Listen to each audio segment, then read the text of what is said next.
reduce poverty, inequality, and achieving the social development goal. Moreover, the principle of this Islamic finance that emphasizes on ethics, justice, fair treatment, and equity will also fit suitable well in our activities along with sustainable development goals, including also financial inclusion and SME development. To reap the optimal benefits of this Islamic social finance efforts, collective efforts among all of us should be directed how to ensure their sound operation and gain public confidence. To this end, and in line with this, and we in the Bank Indonesia and all of us, including also jointly together with Islamic Development Bank and Basnas Indonesian Wakaf Board, Zakat Board, have completed Zakat Core Principle Initiative, which was launched in the World Humanitarian Summit in May 2016. Following this success of introducing and implementing Zakat Core Principle, today we are proudly to share or to inform to you that the development of Wakaf Core Principle are also already being completed, and today will be launched in this very prestigious event. The principle of Wakaf Core Principle set out 6 basic areas to be developed, which include legal setting, good governance, risk management, supervision, and financial integrity. Not only the principle are being launched, but other initiatives are also being collectively introduced and implemented around the world, including Indonesia. For example, Indonesia, jointly with Darussalam University in Gontor, we already established the first in the world, what we call it, International Center of Akaf Studies, which will offering not only master by project research, but also training entrepreneurship on the how we professionally manage Akaf asset. And here we are, Mr. Noh, have a lot of asset of Akaf that can be optimized for productive use. More, along with that, we have also developed initiative instrument on Wakaf that allows people to participate in social project facilitated by Minister of Finance, Excellency Minister of Finance, coordination with Indonesian Wakaf Board, which later on I will and Minister of Finance will deliver in her opening remarks. This is showing and signify that in Indonesia and around the world, if we work together, if we have synergy, we strengthen our silaturahim in Indonesia, in Malaysia, in Mid East, in Bosnia, and other world, then not only that we can advance in the Islamic economic finance commercially, but also socially for achievement of the social development goal. With that, I thank you. Wassalamualaikum warahmatullahi wabarakatuh. Thank you, Governor Perry. And now may we invite the Vice President of Islamic Development Bank, Mr. Muhammad Nuri Juini, to deliver the remarks.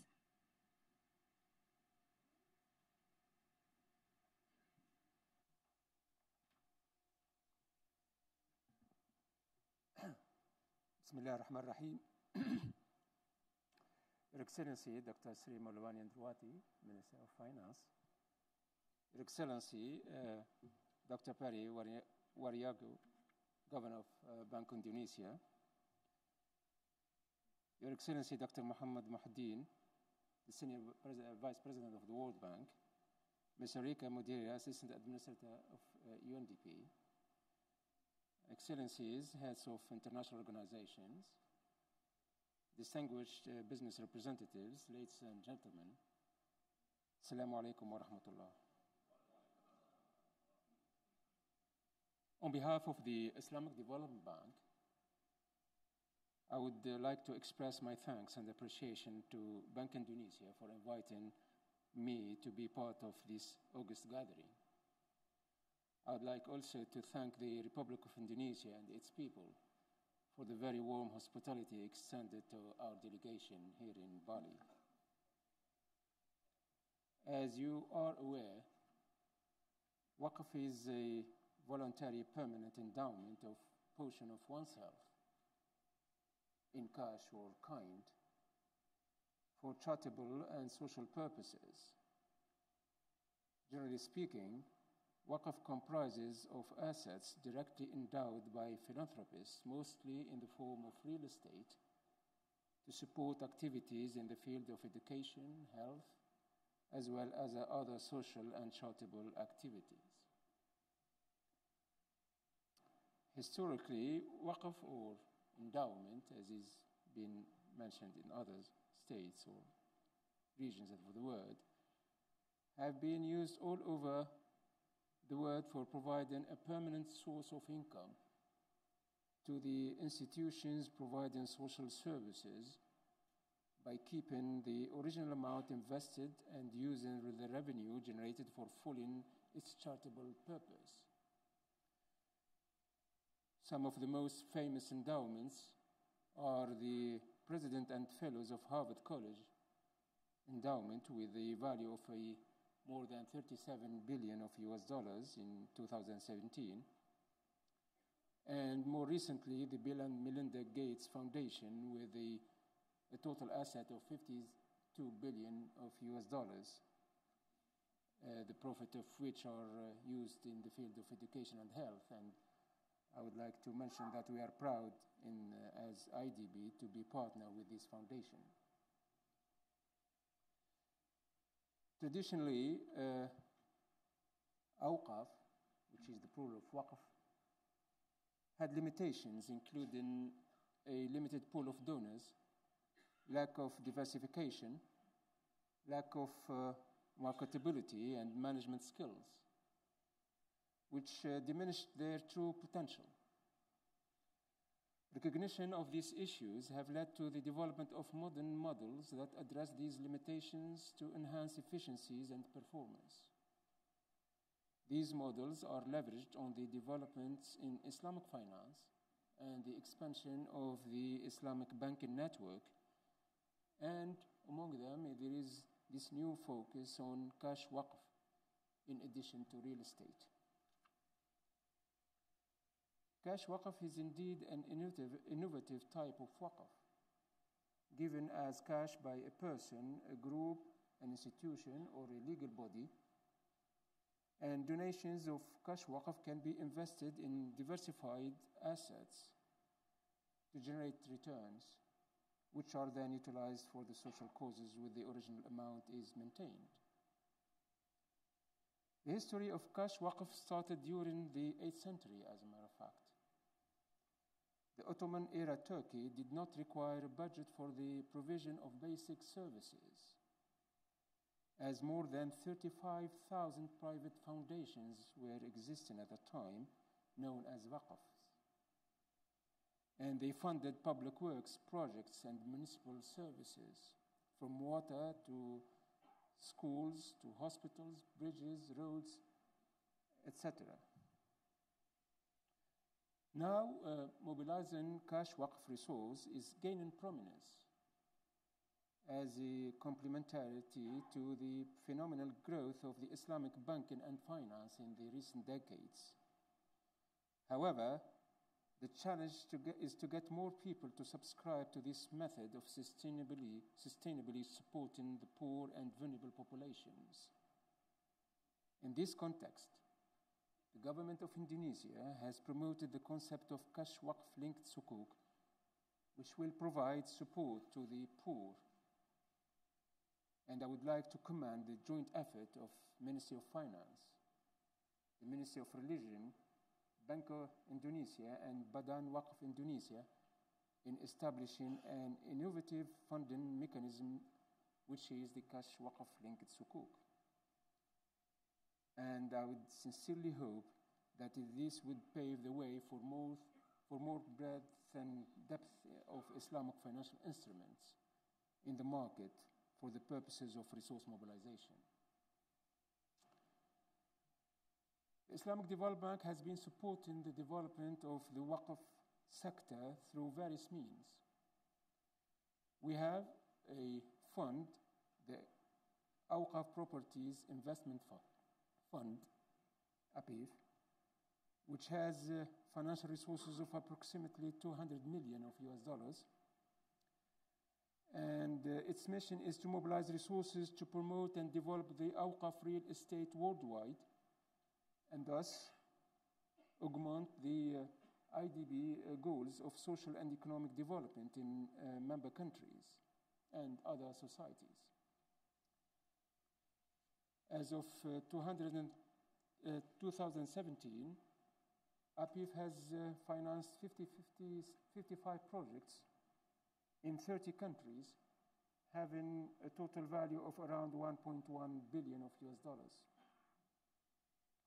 And we are in the process of enhancing the size of APIF to enable it to mobilize additional funds for benefiting the waqf sector. And as such, I invite anyone here interested to join us in this endeavor to contact us, and we can work together. And in addition to APIF,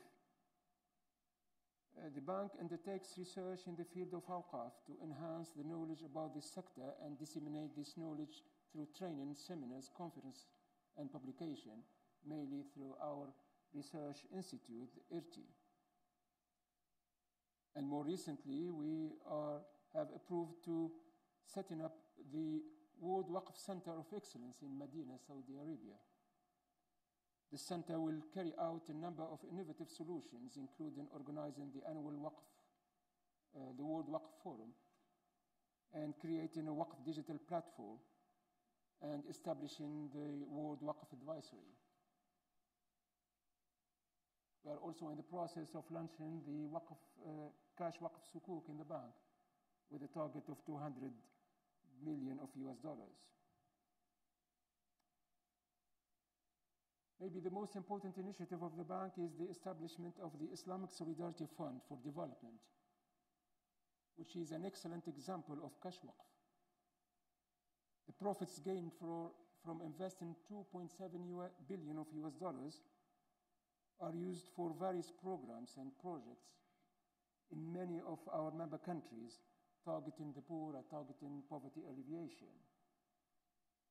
And as I mentioned earlier, IRTI, as a member of the IDB group, has developed the core principles of Waqf management in partnership with the Bank Indonesia and Indonesian Waqf Board.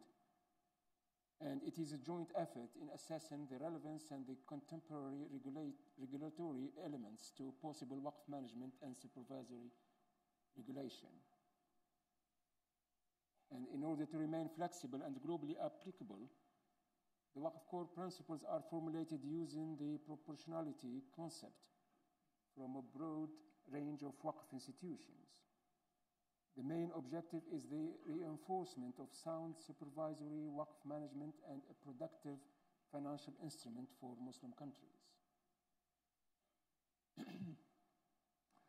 In addition to Awqaf, Islamic social finance is an area in which the Islamic Development Group has played a pioneer role, with support being provided to the zakat sector, as well as to other interventions in Islamic microfinance.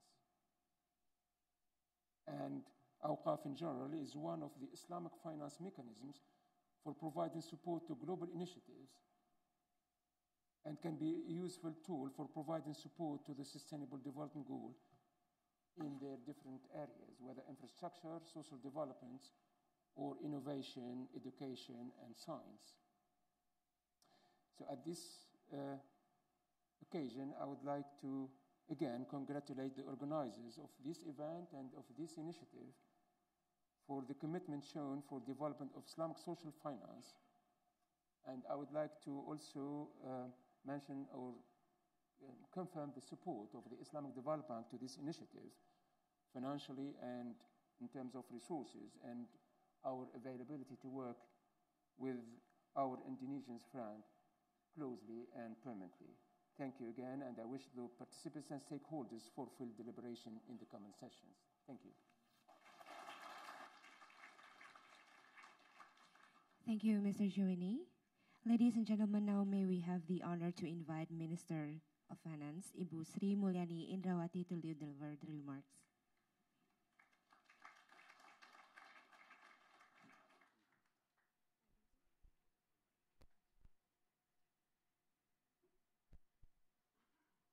Bismillahirrahmanirrahim.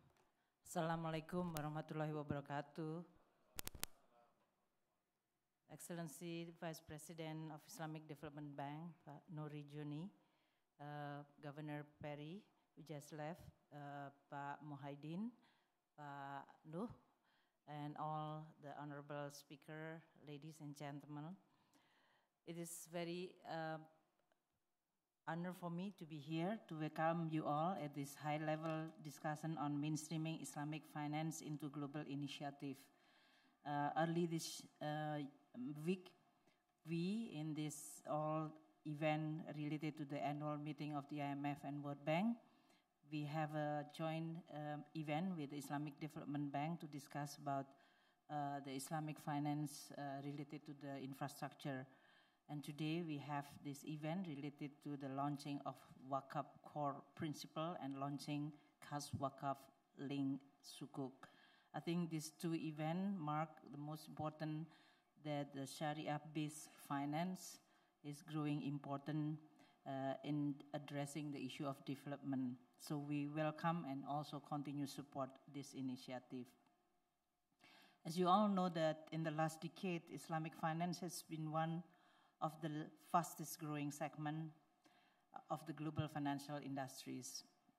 The Islamic assets have been rising significantly, and the amount has tripled over global finance after the global financial crisis 2008-2009, which is currently represent $2 trillion, and this positive trend is predicted by 2020 will reach $3 trillion.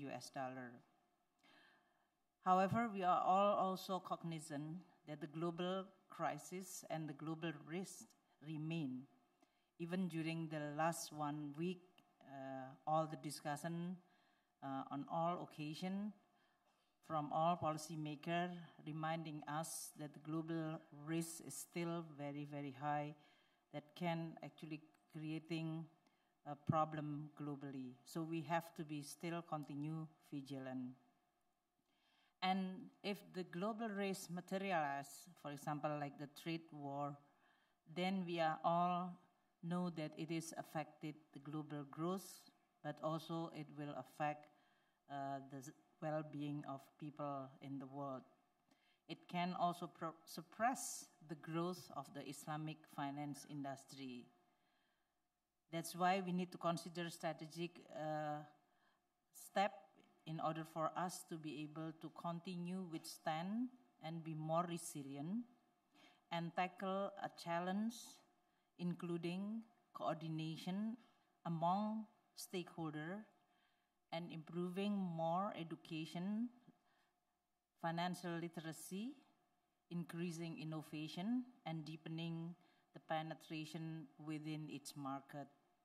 I think Sharia-based finance in each country, especially for Indonesia, who's the biggest Muslim country in the world, have huge potential to deepening our financial system and creating more stable from the global shock. The global community has also launched the Sustainable Development Goal, as mentioned earlier by Vice President. This is 3 years ago in which the global community have the ambition to eradicate poverty, but also creating a well-being of human being globally in a more sustainable way. And the cost to achieve the Sustainable Development Goal is $6 trillion, US dollar per year, huge money. So the big task now, how we are going to get the funding in order for us to be able to achieve this global goal that is Sustainable Development Goals, 17 indicators over there. I think my friend Mahmoud is already in many occasions always discussing about the SDG. I know I and Mahmoud, when I was in the bank, he's also very active in promoting billion to trillion, how we are going to be able to mobilize funding globally to achieve the Sustainable Development Goal by mobilizing public finance, private finance, philanthropists, and domestic resource mobilization. For a country like us, domestic resource mobilization, not only in the form of taxation and public finance, which is managed by the government, but also the potential of financing, which is owned by public, by individual. So Islamic finance industries definitely can play and offer a great alternative or additionality to achieve the Sustainable Development Goals. For years, conventional development finance has been the main tool for financing development in most developing countries. This has proven to be insufficient and sometimes also very volatile. Indonesia is committed to implement the agenda of 2030 Sustainable Development Goal and at the same time promoting and developing innovative solutions to finance our inclusive and sustainable development program. Indonesia has been active in expanding its Islamic financial system. For example, this year, Indonesia Islamic finance assets has already achieved the worth of more than 80 billion US dollar. This signifies a growth of around 22% comparing last year, a fast-growing worth of the asset related to the Islamic finance. For Indonesian government, Islamic finance product also provide a tool for raising the type of funding needed to achieve SDG as well as our national development goal.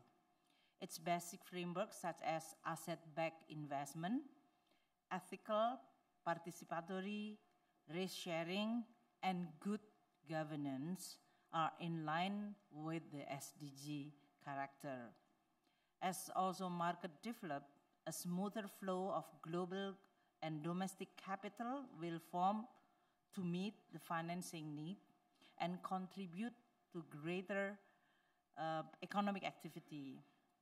For investors, this particular market offer instruments that meet their appetite of risk as well as return. So there is potential for Sharia-based financing industry to provide a sizable financing that fill the need from the supply side as well as the demand side. Let us discuss on the Sukuk as an instrument of resource mobilization for SDG.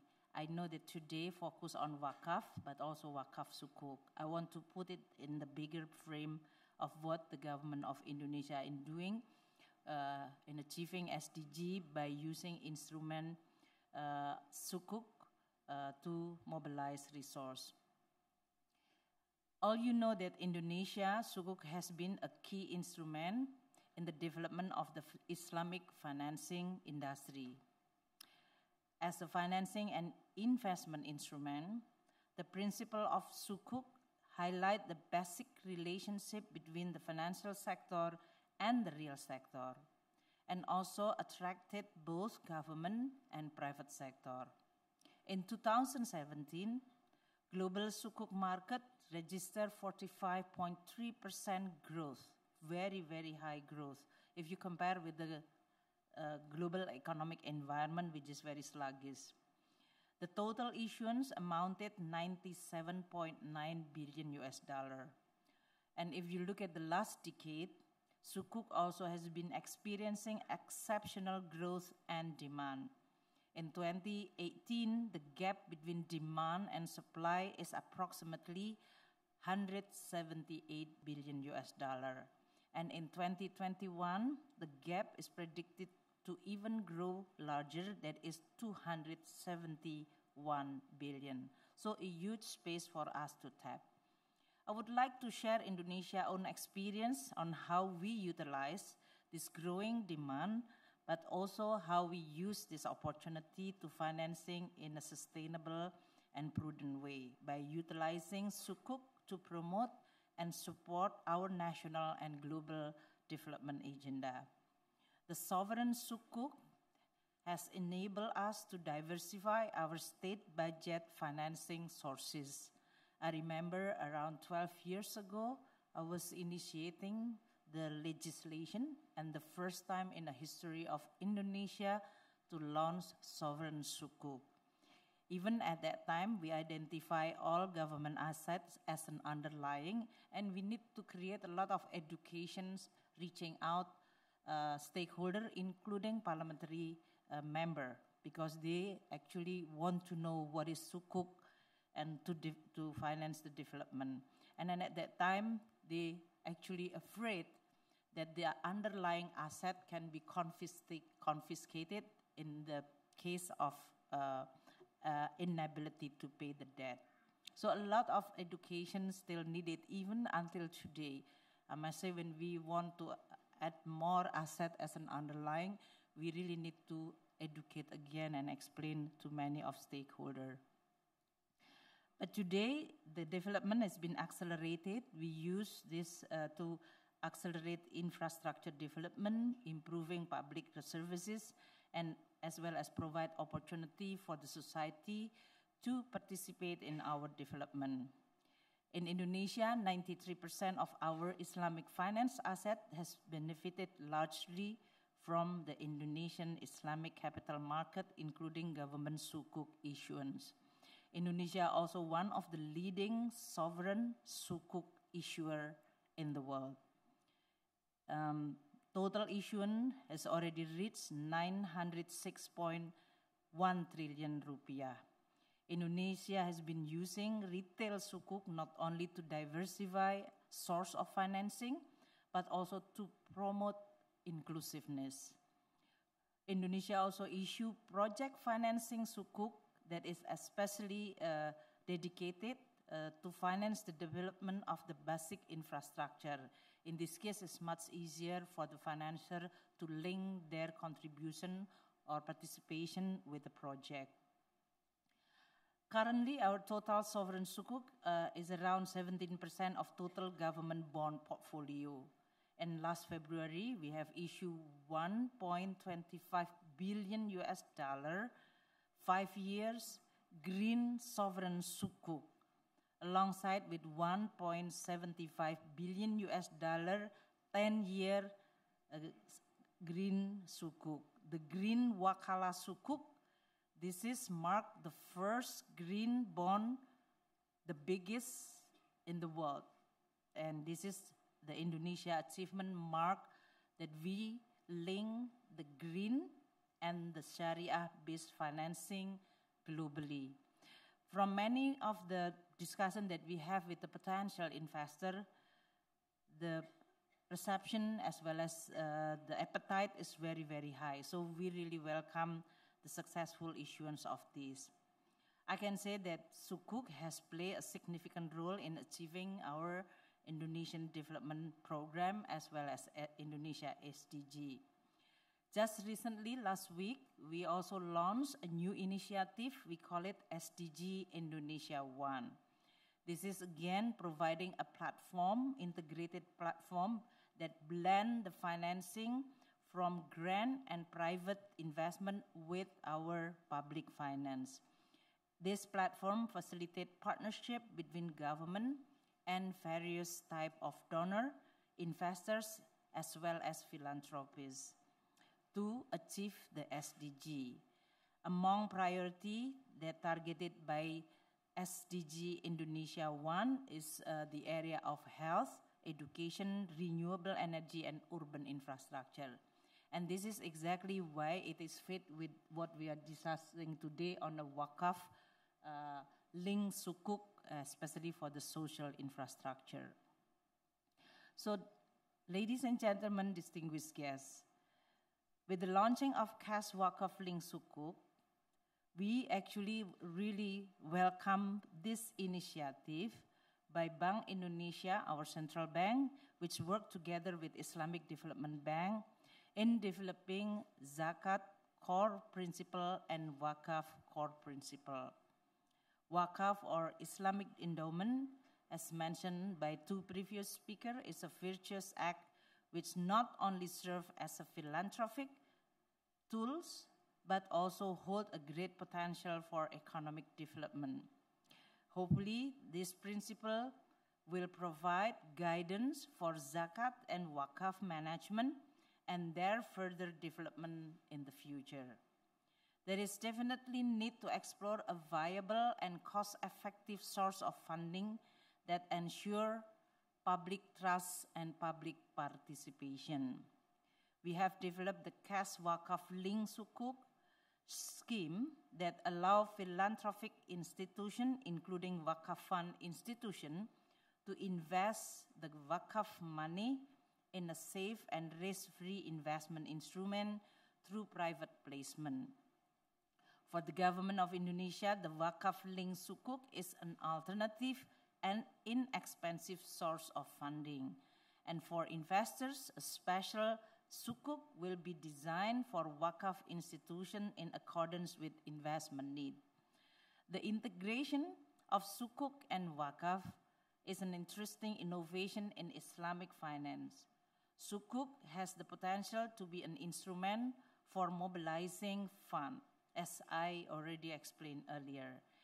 In addition, Wakaf has the capacity to generate income and finance productive activity where the return will be retained for future funding. So the collaboration of Sukuk and Wakaf can create innovation in providing a low-cost, high-impact, high-productivity economic program which is sustainable. I myself see this is a very good initiative in also creating stability in funding of development and a participation by public in order for us to improve the livelihood of the people. So I would like to highlight that effective implementation of the SDG require a huge participation of financing from all stakeholders. And we cannot just developing business as usual approach.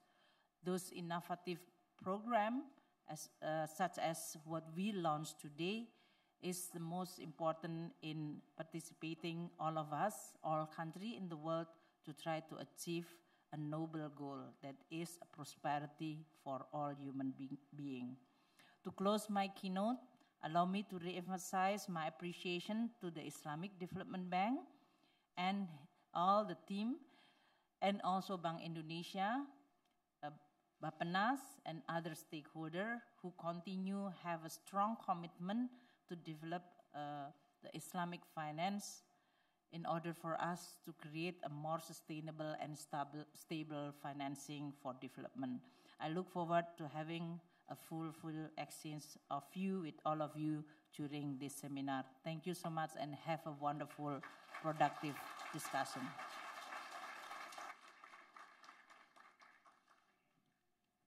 Thank you, Minister Sri.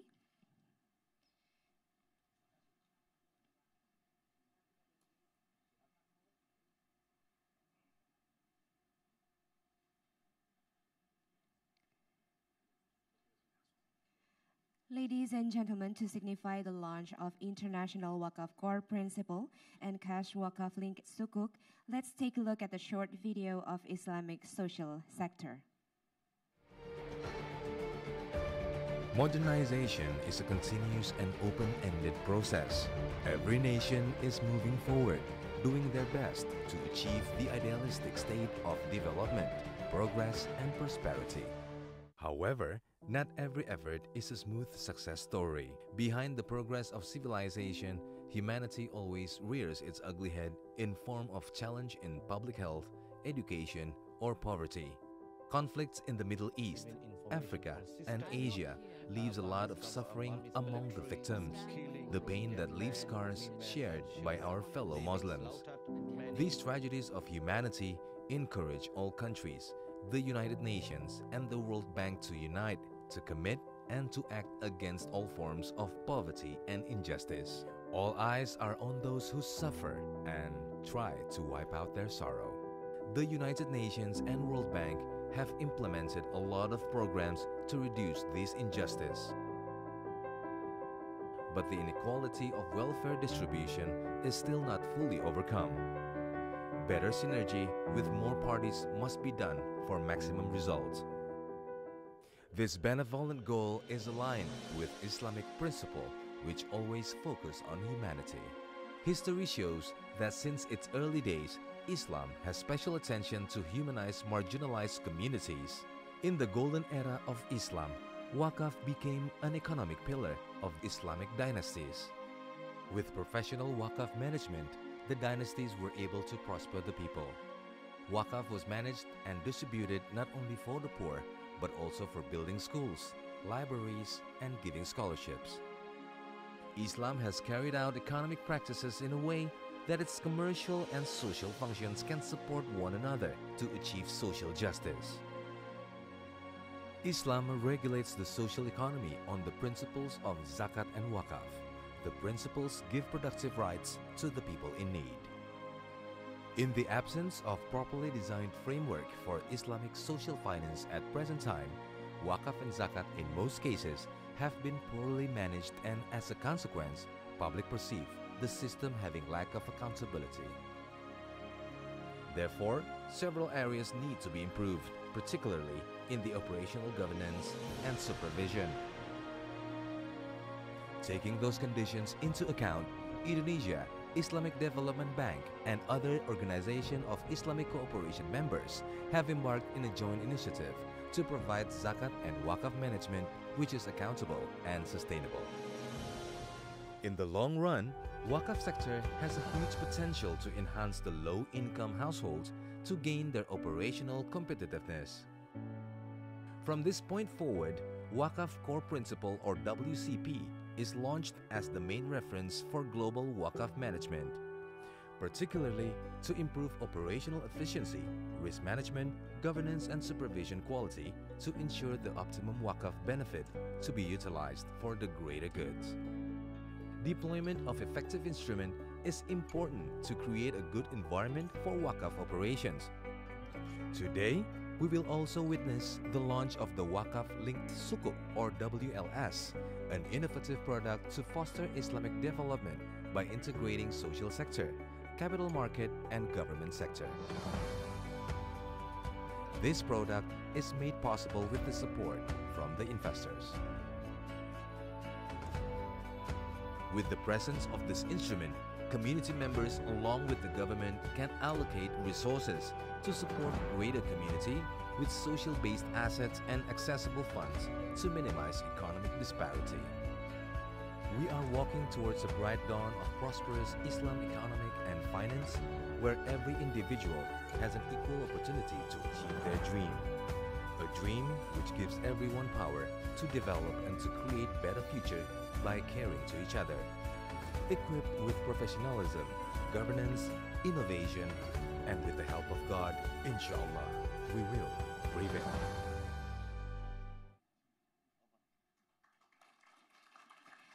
Ladies and gentlemen, we hope that the launching of International Waqaf Core Principle and Cash Waqaf Linked Sukuk could be a consistent support for the further development of Islamic economic and finance.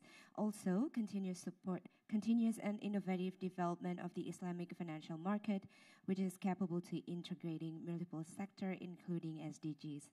And this will be the end of our first part of program today. After the 10 minutes coffee break, we will have an interesting high-level discussion, and we invite you all to join the discussion that will be start at 9:10 a.m. Thank you.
said, recent rise of the protectionist moves and tightening of the financial conditions in some economies remind us of the importance to be vigilant at all times.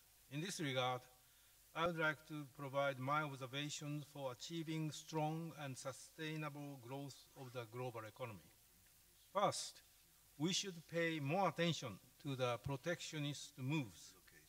As global economies have become increasingly interdependent through global value chains, protectionist policies will not benefit any economy.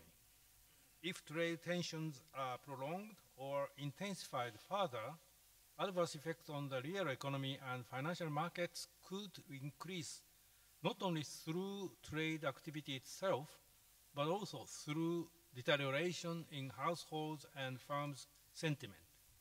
Prices might be also affected. Given these possibilities, it is essential to continue international dialogue with renewed recognition of the importance of free trade.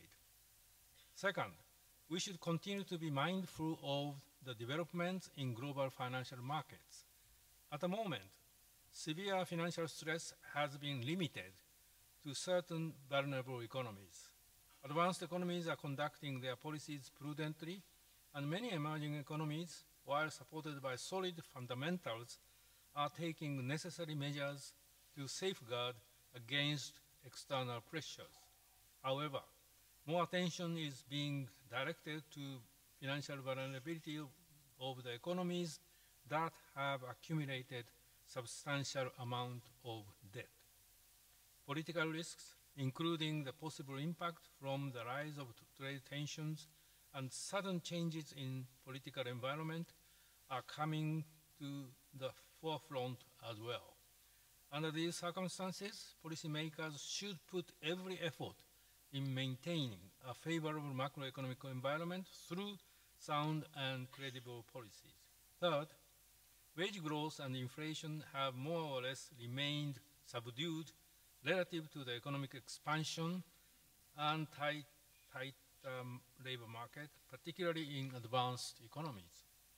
Each economy has been trying to deepen their understanding of this phenomenon in terms of common factors, including globalization and technological advancement, as well as idiosyncratic factors such as the extent of the anchoring of the inflation expectations.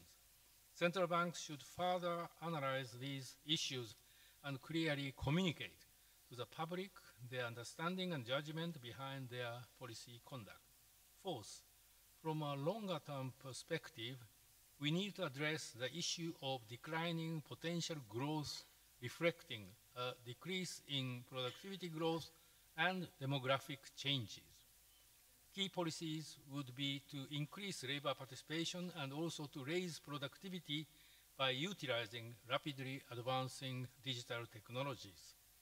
As these policies are expected to take time to bear fruit, policymakers should boldly and forcefully advance reforms, making use of the current favorable economic conditions. Turning to Japan, the economy has been experiencing a long-lasting recovery, led by both external and domestic demand in a well-balanced manner. The real GDP for the second quarter grew at a solid pace of an annualized rate of 3%.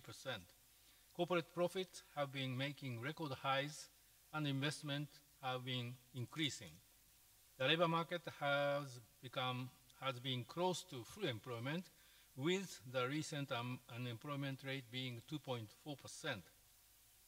However, prices have remained relatively weak compared to the economic expansion and labor market tightening.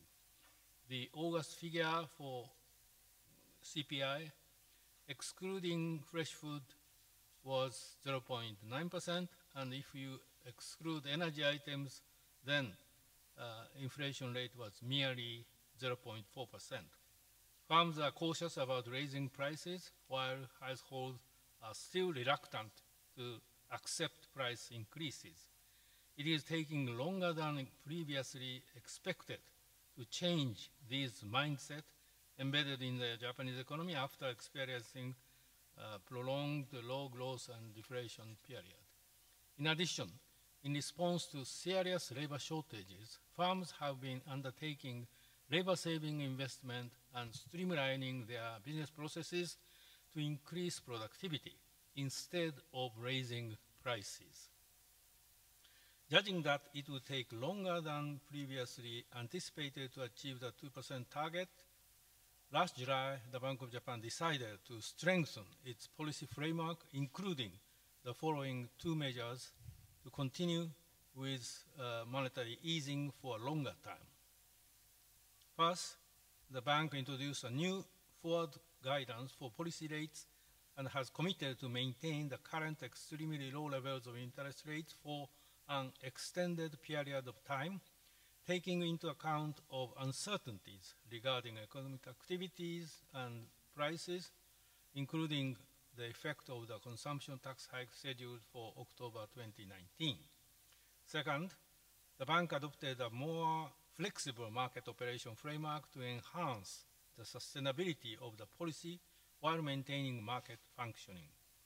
For example, while keeping the target level of 10-year JGB yields at around 0%, the bank would allow long-term yield to deviate from the target to some extent, depending on development in economic activity and prices.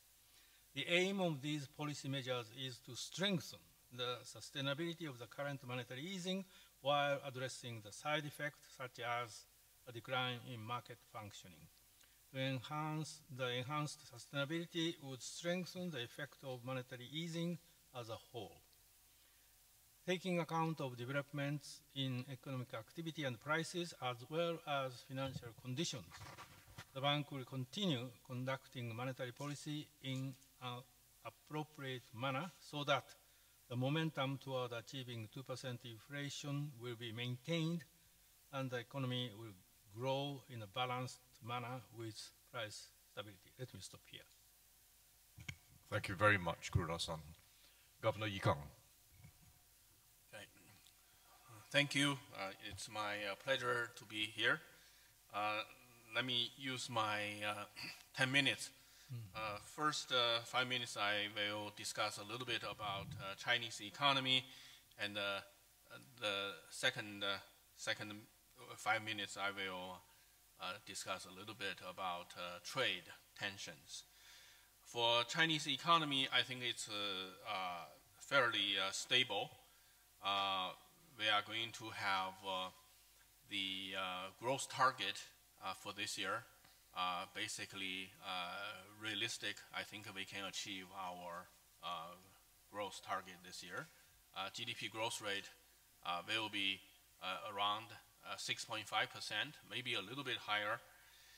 And for price level, right now CPI is a little bit above 2%, whereas the producer price index is about 4%, but it's coming down. So that I would expect that for the whole year, CPI will be a little bit above 2% for the year. And producer price index will be land in the range 3% to 4% range. I think this kind of price level is comfortable for us. If you have this kind of benign price trend, you can see we have better corporate profits, whereas the tax revenue is okay, and for the labor's income has been also in a good range. And also in terms of balance of payments, the domestic consumption become the main driver of the growth, so that our external surplus getting smaller and smaller. The current account for the first half of this year, current account is a deficit rather than a surplus. so that maybe for the whole year, the current account turned to positive. There is a little bit surplus, but definitely it will be less than 1% of GDP. And you know that China current account surplus peaked in 2007. That year, our current account surplus near 10% of GDP, and it's gradually coming down. And now, I think for this year, it will definitely below 1% of GDP, meaning that the economy become a largely domestic demand-driven economy. Consumption and service become the bulk of the growth, whereas the external surplus is getting smaller and smaller. In terms of monetary policy, I think we still have this prudent monetary policy. Our stand is basically neutral, no ease and no tight at this point. And you can see that China still have plenty of monetary policy instrument in our toolbox. In terms of interest rate, you see this year our 10-year government bond yield has been come down a little bit, probably from around 4% at the beginning of this year to now about 3.6%. Whereas our 7-day repo rate is also stable and slightly coming down a little bit. So that we still have plenty room for monetary policy instrument in terms of interest rate policy, in terms of required reserved ratio. We have plenty of room for the adjustment, just in case we need it. People say we lower the reserve required ratio this year 4 times. Tomorrow we are going to have another decrease of reserve required ratio of 1 percentage point. And people ask me whether you are losing monetary policy. And my answer is we still have this neutral stand, prudent monetary policy, because if you look at broad money M2, right now it's a little bit over 8% growth rate. Compared to the past, it was always double-digit growth rate, and now it's a little bit over 8%, meaning the broad money has been grow at about the nominal GDP growth rate. And also our total social finance is around 10%, which is also it's a reasonable range. Compared to in the past, it's lower compared to the past. So that if you look at broad money, if you look at interest rate, and look at monetary condition, basically you can have the conclusion of that we have a prudent and a neutral stand monetary policy. Next, I want to comment a little bit about the trade tensions. I think the downside risks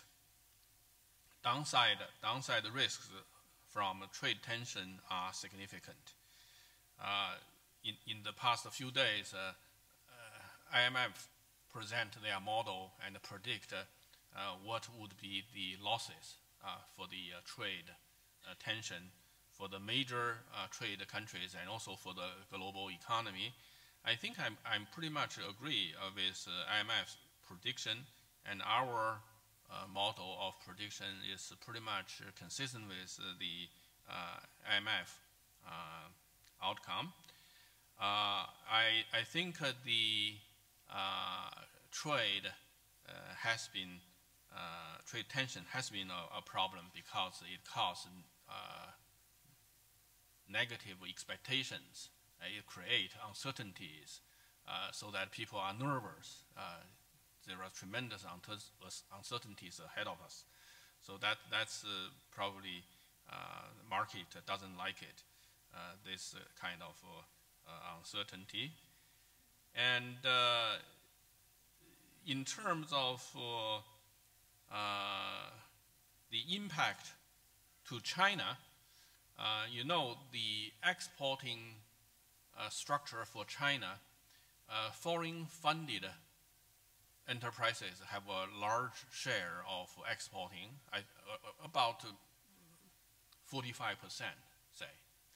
And also our private sector has a pretty high percentage of exporting, account for about another 45%.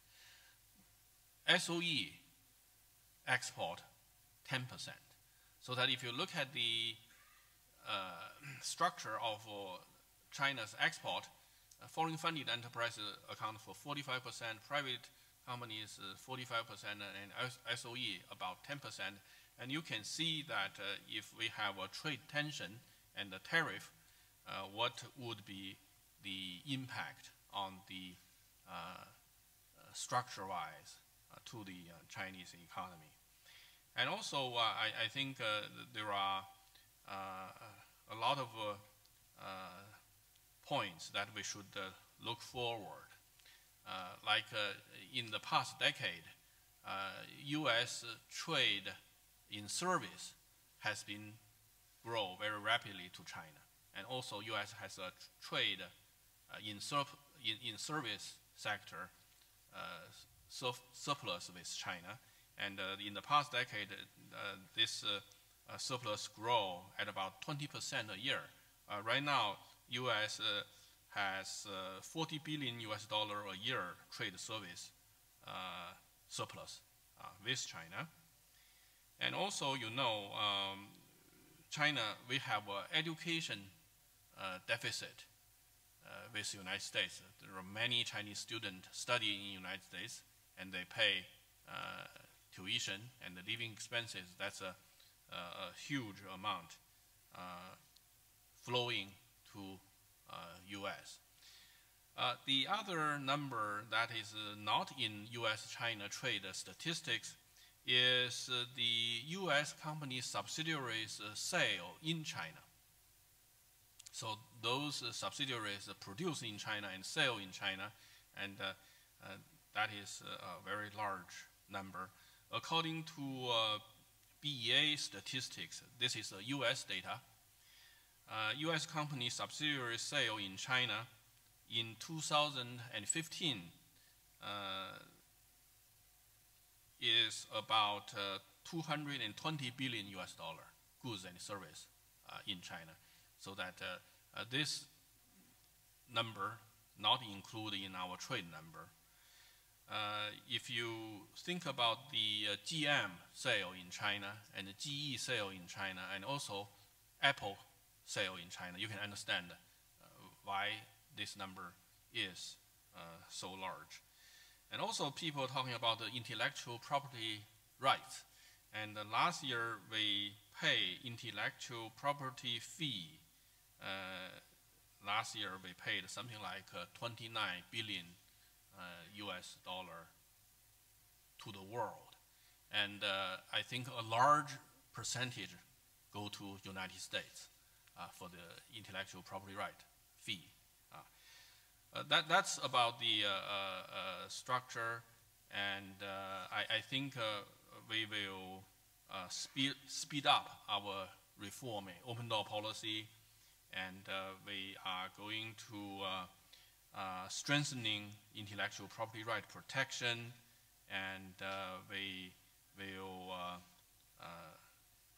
considering competitive neutrality on SOE, and also we are going to significantly opening up our service sector, including financial sector. In summary, I think we are seeking a constructive solution to the current trade tensions. Thank you. Thank you very much, Governor Yikang. That was very useful. Francois. Good morning. Let me start with a remark about the dress code. Yesterday I was wearing a batik shirt as a precious Indonesian gift, dear Perry, like my friend Ariko and Ilian still this morning. But today I am back to my usual tie and see dear Taman and dear Jacob as a sign of how serious G30 is. I would like to elaborate on two challenges. The first is domestic, how we, as Euro area central bankers, decide about the gradual normalization of our monetary policy in uncertain times. The second challenge is a collective one, how we coordinate facing diverging economic paths. First, about our economic challenge. The EU area is experiencing a broad-based economic expansion. 9.2 million jobs have been created since 2013, and the unemployment rate has fallen from 12 to 8%, although this figure is still too high. There are increasing signs that nominal wage growth is picking up. The Phillips curve is back to work, albeit a bit later than expected. The output gap was probably closed by the end of last year. And we are increasingly confident in the sustained adjustment in inflation back to our objective, with our forecast of 1.7% in each of 2018, 19, and 20, vindicating our unanimous decision in June to pursue a course of gradual normalization. There are, however, growing uncertainties. Protectionism could weigh first through its indirect effects. Here I agree with Ariko, business confidence and investment. We will discuss it later, probably. Many EMEs are struggling with the US policy mix, a warranted monetary policy normalization, having to cope with a less warranted fiscal stimulus. And financial market valuations remain stretched despite the recent market correction. Within Europe, Italian fiscal policy is under investor scrutiny. And there is Brexit, although its direct effect on the euro area macroeconomy is likely to be small. How should we respond to these uncertainties? By combining two apparently contradictory aims, clarity and flexibility. Clarity. Our first duty as policymakers is to provide markers in the increasing fog of uncertainties. We cannot obviously be clear like a train timetable, but more like how a captain sets a course and then adapts to the wind and the waves. So our sequence of steps for policy normalization is very predictable. First, we halved our net asset purchases to 15 billion this month and will very probably end them by December. Second, our long-dated forward guidance. We will maintain interest rates at current level until at least through the summer of 2019. And third, we will retain our stock of assets for as long as necessary to maintain favorable liquidity conditions. Moreover, this sequence doesn't depend on the fiscal uncertainties that can appear in member states. We are clear about the fact that there is no fiscal dominance in the euro area and no influence of any national fiscal policy on our common monetary policy.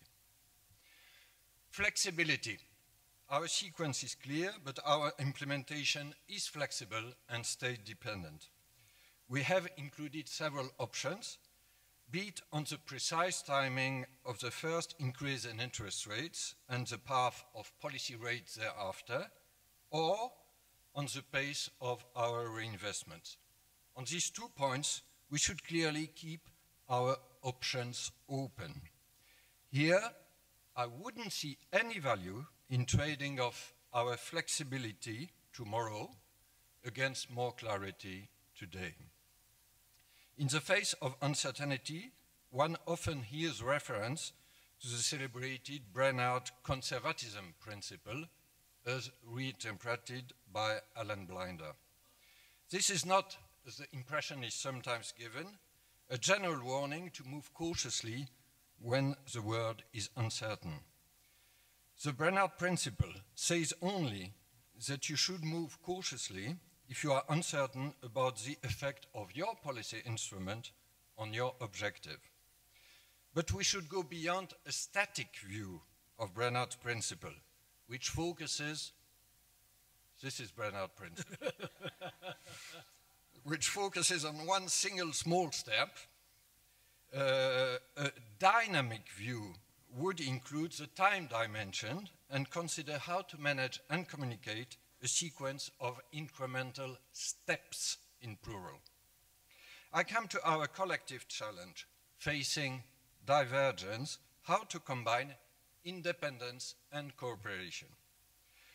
We have used in the latest IMF forecast the nice French word plateau to describe a resilient global growth at 3.7%. But this plateau is not an even one. A strong acceleration in the US, even if it is temporary and fragile, offset by a moderation in growth in the rest of the world. And this raises challenges for monetary policies. Countries might be suffering from the ongoing rise in US interest rates. Hélène Rey's famous paper in 2013 argued that floating exchange rates are not sufficient to give countries independence from US monetary policy if they have an open capital account. The trilemma is then, in fact, a dilemma. I would contest the generality or starkness of her dilemma. For example, I think the euro area can determine its own course. Look at the transatlantic spread, which is at its highest. More technically, an estimated Taylor rule for the euro area that includes US monetary policy as one of the explanatory factors finds only a very modest co-movement between the two.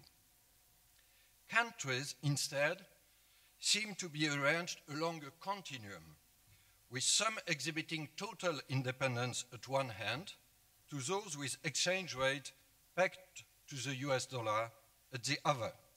For example, putting some temporary restriction on cross-border movement of capital could give some, but not complete, independence of monetary policy. But is there more that we can do to manage the tensions created by this economic divergence? Put another way, how do we reconcile yet another paradoxical couple, independence and cooperation? Obviously, the question is not to go back to a world of accords negotiated in hotel suites, but we can and should act to enhance cooperation between central banks.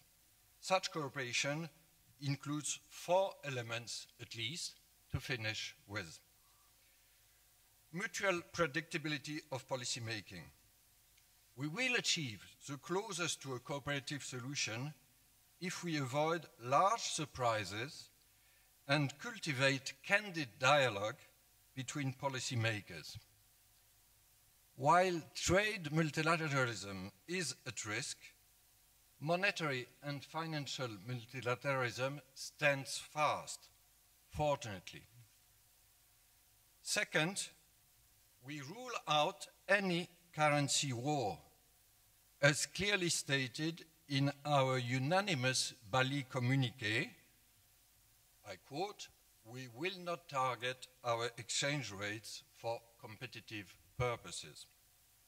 Third, on capital flow management measures, we should give priority to practical and pragmatic solutions, IMF type, rather than dogmatic purity. And fourth and last, I can only quote you, Tarman, and your impressive EPG report. Quote, "It is critical that we put in place a reliable global financial safety net before the next crisis, unquote. The global financial safety net is the best insurance we can get against the risks created by economic divergence, and this insurance comes at a limited cost. So, in conclusion, we as central bankers should be predictable without being pre-committed. In other words, we should give clarity without pretending to certainty. The famous French writer Voltaire, who was not a central banker. So Voltaire summed this up nicely in 1770. Doubt is an uncomfortable condition, but certainty is a ridiculous one.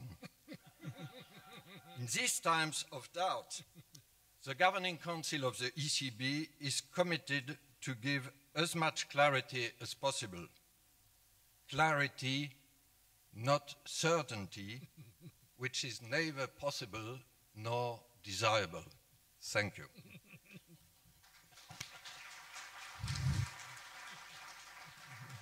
Thank you very much, Francois. That was extremely useful. There is unfortunately a ridiculous certainty that we will end this session at 10:05 a.m.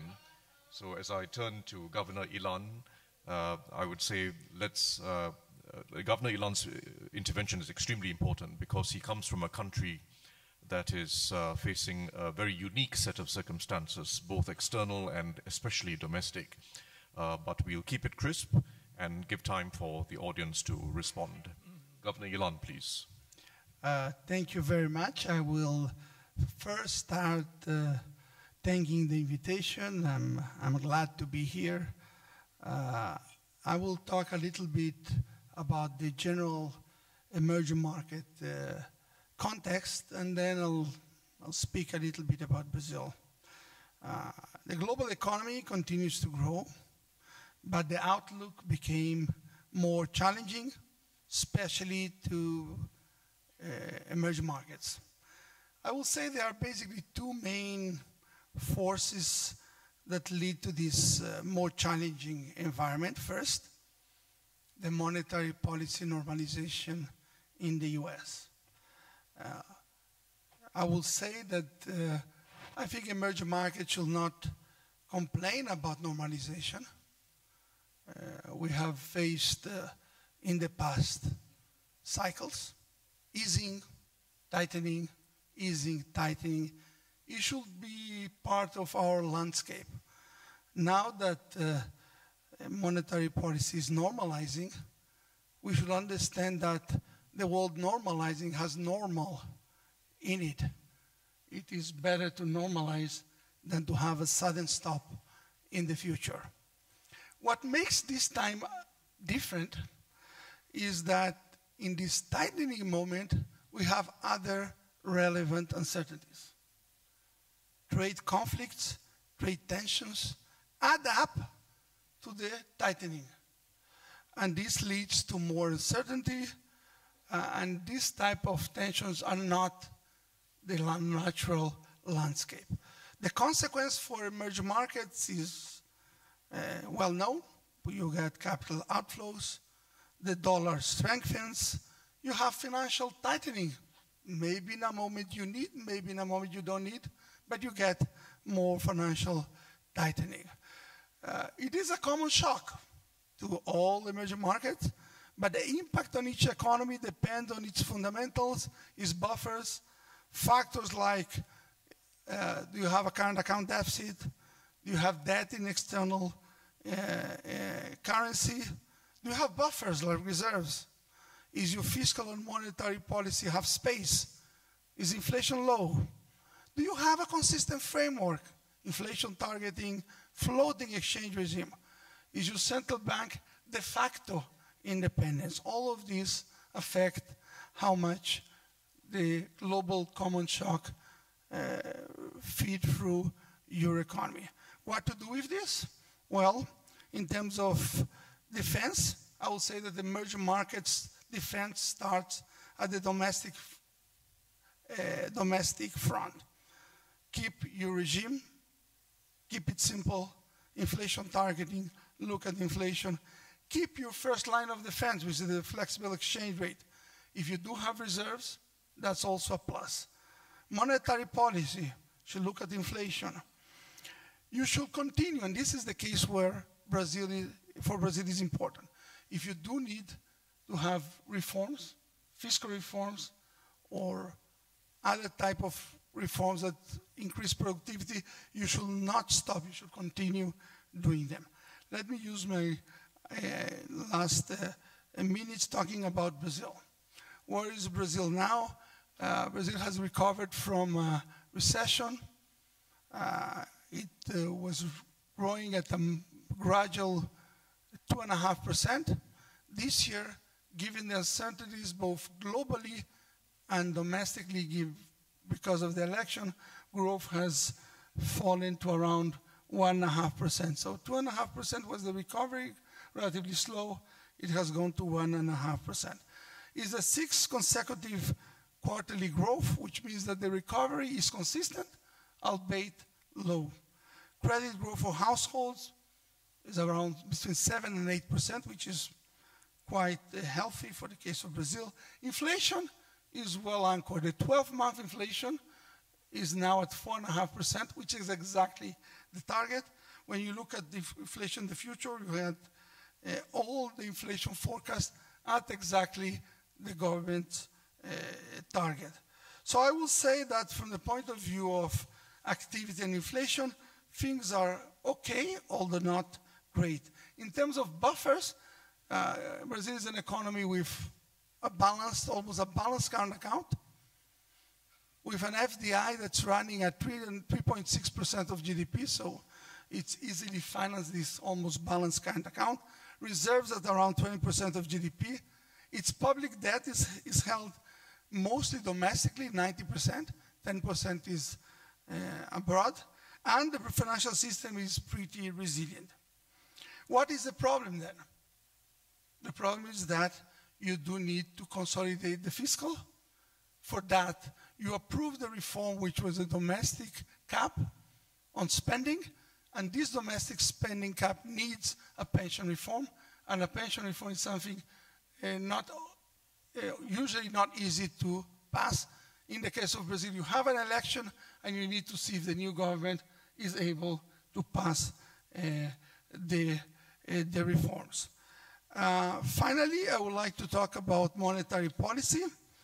We have been maintaining our stimulative monetary policy, but we have already said that our risks are asymmetric. We have a little bit more inflationary risks than disinflationary risks. The committee has emphasized the importance of continuation of reforms and adjustment in Brazil. It has the view that the economic condition still prescribes stimulative policy, but that this stimulus will begin to be removed gradually if the outlook for inflation as the relevant horizon for the conduct of monetary policy and or its balance of risks worsens. In sum, the global outlook remains challenging. EMEs needs to reinforce its frameworks, use its buffers. Brazil is prepared to withstand these shocks. Inflation remains anchored, but Brazil needs to continue to reform its agenda, to assure low and stable inflation and sustainable growth. Thank you very much. Thank you very much, Ilan. Well, let me now open it to the floor. I should mention that this event is on record, and we are grateful to the media for being present to cover the event. So please, feel free to ask questions, make comments, keep it extremely crisp so that we have time. The gentleman in front. Microphones, yes. And then the next will be the lady in the second row. Thank you very much. Paul Sheard from Harvard Kennedy School. I'd like to pose a question to Governor Kuroda, if I may. Governor, you alluded in your remarks to the consumption tax hike that is planned for October of next year. What do you think about the proposal that I and some others have made that the government should abandon its arbitrary calendar-based approach and rather tie the timing of the next consumption tax hike to the Bank of Japan's inflation overshoot commitment? That is, to delay the consumption tax hike until the Bank of Japan and the government have achieved their joint objective of achieving 2% stable inflation. Thank you. We'll go on to two more questions first before we'll come back. The lady in front and then the gentleman in the third row after that. Microphone to the lady in front. Thank you. My name is Yawen with Reuters. I have a question for Governor Yi Gang. Governor Yi has mentioned that you see plenty of room for interest rate and RR adjustment in the future amid mounting trade risks. So under what condition do you think is ripe for an interest rate cut? Because what we've seen so far is just RR cuts. And also, how do we avoid a situation where the excess funding are going to unwanted areas such as real estate? Thank you. Thank you. And the gentleman in the third row, in the middle of the third row. Sorry, gentleman, yeah, middle of the third row.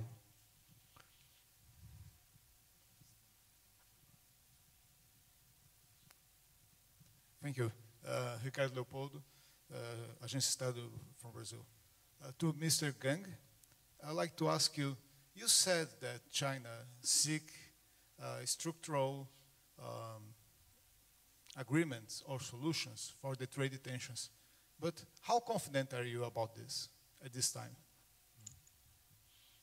Fourth question, middle of the, just by the aisle. Davide Serra from Algebris Investments. I have a question for Monsieur François. In Europe, in 2007-8-9, unemployment was at 8%, like it is today.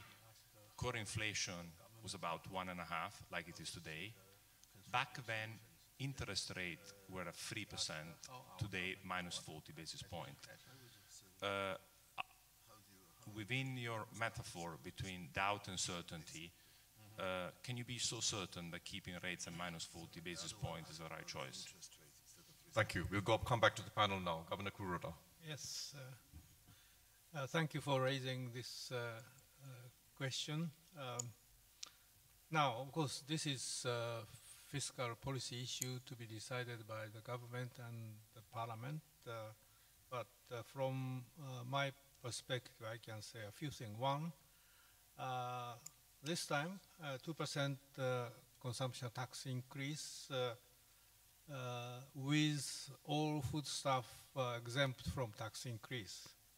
So compared with the last time when the consumption tax rate was raised by 3 percentage points, across the board, the impact would be quite small.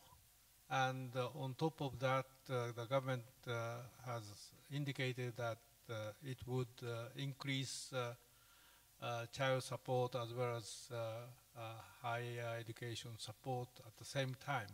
So in total, we can estimate that the negative impact on the economy would be about 1/3 to 1/4 of the last consumption tax hike. And then, as I said in my initial remarks, the Bank of Japan has made new forward guidance for policy rates, taking into account uncertainties regarding economic activity and prices, including the effect of the consumption tax hike scheduled for October 2019. So the impact would be much, much smaller, and the Bank of Japan has made forward guidance in a clear way. So at this stage, I don't think there would be any major negative impact on the economy. But anyway, this is a matter to be decided by the government and the parliament. Thank you. Governor Yi Kong. Oh, thank you. For the first question, we have plenty of rooms for monetary policy tools like interest rate and reserve requirement and monetary conditions and also flexible exchange rate. You'll see that that's plenty of instrument. And I don't think, I think right now the interest rate level is appropriate. And given the United States, the Federal Reserve is hiking their rate, I would say that right now the interest rate level in China is more or less comfortable and appropriate. And we have other plenty tools we can utilize to deal with uncertainty. The second question is that about the trade tension and the constructive solutions. I think we are sincere to show that we are willing to have a constructive solution, and a constructive solution is better than a trade war, which is a lose-lose situation. And I try to explain the stake between our major partners and also the impact, negative impact on all over the world for the supply chain. So over the last few days, I talked to more than a dozen countries. They all felt the negative impact on their economy.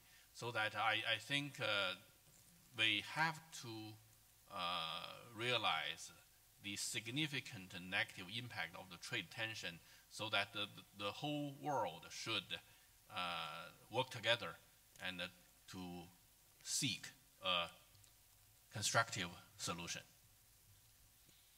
Thank you. Francois. So very quickly about your question. Monetary policy is about more than simply comparing two snapshots, 2007 and 2018. It was not your question, but it could be characterized or simplified so. And if you compared these two snapshots for the US monetary policy, the difference would be still more striking. I would like to add two things. You mentioned core inflation, and you quoted a figure of 1.5% before the crisis. Core inflation is still lagging behind in the Eurozone. We are at about 1%, although we expect it to catch up in the 2 years to come. And as you are probably aware, this is the most significant change in our inflation forecast. Headline inflation is expected to be at 1.7%, as I said, for the 3 years to come, but core inflation to come to about more than 1.7% in 2020. So we should take a dynamic view also of monetary policy. I mentioned it for Bernard, not only a static one, which means for us that while maintaining a significant degree of monetary accommodation, which is needed, we are pursuing a course of gradual normalization. Thank you. Further questions from the floor? Gentleman in the middle, Mr. Piyush Gupta. Can you just introduce yourself so everyone knows? Piyush Gupta with DBS Bank. My question is to Governor Yi Kong. It's actually a follow-up to the previous question. Governor, China has done a credible job of deleveraging in the last couple of years, especially at the total social finance level. But the increase in liquidity, particularly the reserve rate ratio cuts in the last 3-4 years, are resulting in new liquidity in the system. How can you ensure that this increase in liquidity is productive and does not result in a backstepping on the deleveraging agenda? Could we have the microphone in the front row? President Ernesto Zedillo, former president of Mexico. And a group of 30. For Governor Yi Kong, you said that you would prefer a negotiated solution to the trade issue. But I think China should also consider what Canada and Mexico did, and that was not blinking throughout the negotiation. For 11 months, there were a number of red lines on that negotiation. Mexico and Canada made clear that they rather not have NAFTA than having the deal that the United States wanted. And at the end, Mexico and Canada got their way in every single issue that had been drawn as a red line. And they provided a wash-facing device for the negotiation. I think the New Deal is not as good as NAFTA, but it's not a disaster. And I think the force behind that was the interest of the US private sector, which I think is also huge in the case of China-US economic relationships. So I hope China doesn't blink, but I don't know where China is leaning at this point, Mr. Governor. Question right at the back, the gentleman at the back raising his hand. And then we'll round up. Thank you. My name is David Lubin from Citi. I also have a question for Governor Yi, and I want to ask about the current account balance. What probability do you place on the current account going more structurally into deficit? Is that something that you would welcome as a tool to promote the internationalization of the renminbi, or something you'd be nervous about in the sense that it would create dependence on external financing and maybe erode policy autonomy in China? Please, Yikang. Okay. For the deleverage question, if you look at the Chinese data, you will see last year and this year, our overall leverage has been stabilized, no longer increased rapidly. So that is an achievement. Recently, whether we use decrease of RRR or other instrument, it's basically supply enough and adequate liquidity into the system, so that if you look at the other indicators like M2 and total social finance, it's not increased very rapidly. So that to simple answer your question is the liquidity, amount of liquidity we pump into the system is appropriate, so that it will consistent with the stabilized leverage target. Remember, I use the stabilized leverage as a target. For the NAFTA and the negotiation strategy, I think we are going to follow our principle. We think the rule-based multilateral system is working, and you see globalization is working, comparative advantage, free trade is working. So we are going to follow that principle. We also prepare for the worst.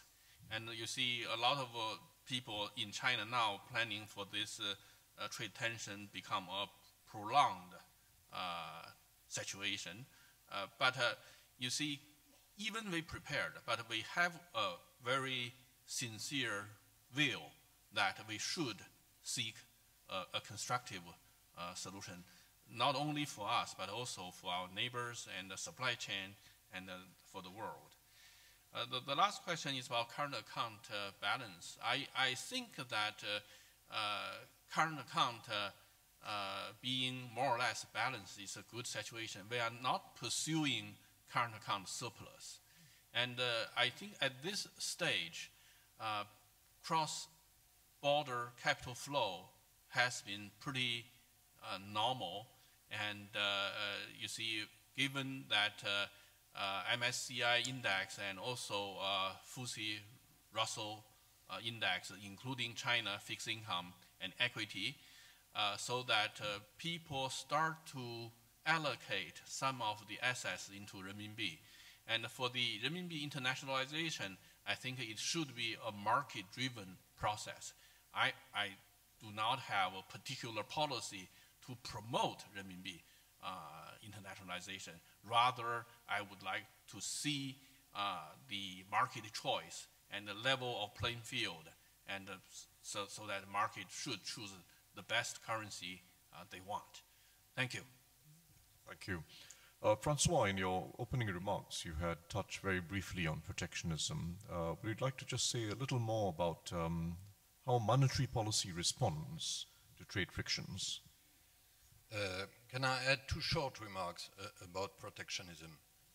First, models usually estimate the direct effect of protectionism, but they underestimate the indirect effect.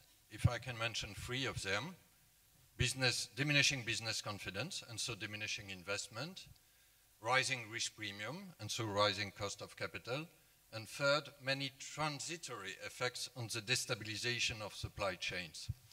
If we take into account these indirect effects, and we did it in Banque de France estimates, we come to total effects which are 2 to 3 times higher than the pure direct channels.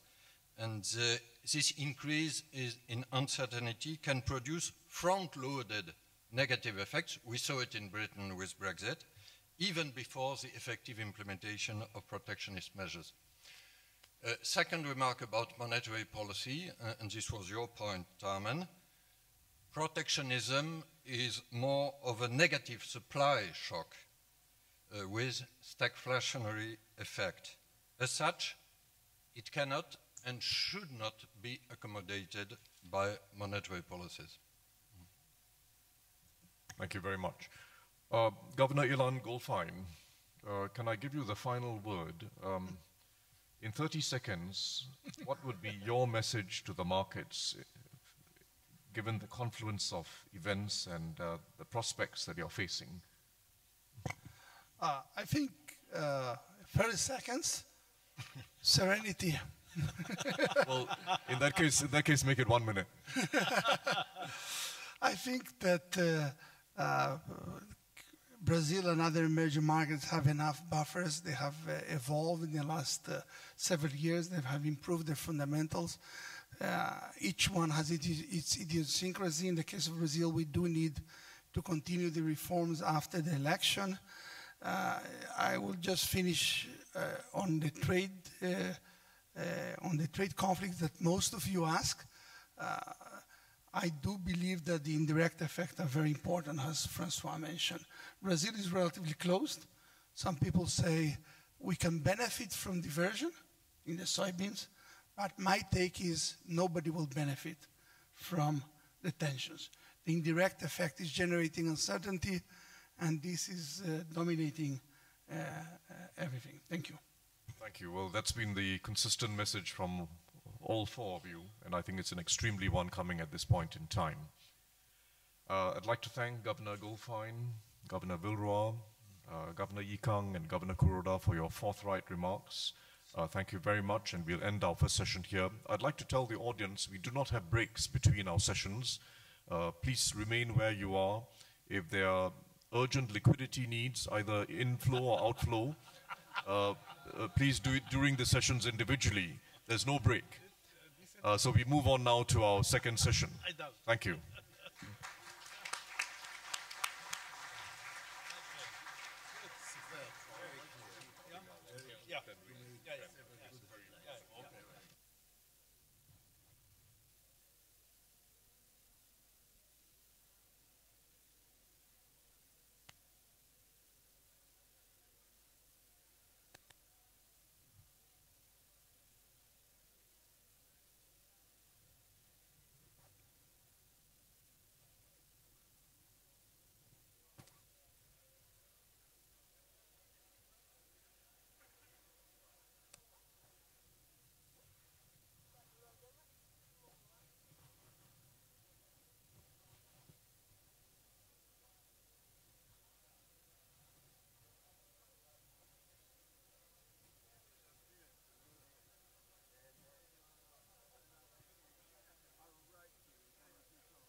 strengths and weaknesses.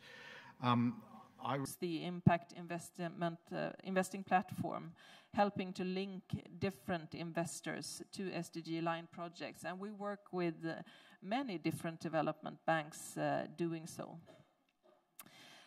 We recently witnessed also the issuance of several green sukuks. This has also been mentioned, and this is happening all around the world, including, as was mentioned, also Indonesia's first sovereign green sukuk earlier this year, also developed by the support of UNDP. And very promising also, just to mention, just last week, a private bank, the HSBC, issued the world's first SDG sukuk. And with this sukuk representing 60% of the total Islamic finance assets, there is, of course, a huge potential to catalyze Islamic impact investment. I will conclude. I think that there are so many interesting things being developed in this field. As I said, UNDP is working at national level, but also we have the ability to bring this into many countries. We are present in all IC countries, but also, as I said, present in 170 countries. And we really want to offer both the expertise, but not least the global network and the local knowledge base in order to continue to support the important development of this financial innovative ways of working to create a better world, both with humanitarian assistance, but not least with prevention and long-term sustainable development. Thank you very much. Terima kasih. Thank you so much, Ulrika. Wakaf can be a game changer. That is true. But it needs a certain standards, needs a certain principles for that to allow to happen as a game changer. And it's very important that the Islamic impact investment that you mentioned last year is very important, because then we have to be able to measure the impact. And with that, I would like to call upon the third panelist of the day, Dr. Bello. You will speak about the standards and the IFSB standard into FSUP. We'll give you 15 minutes for that. Thank you.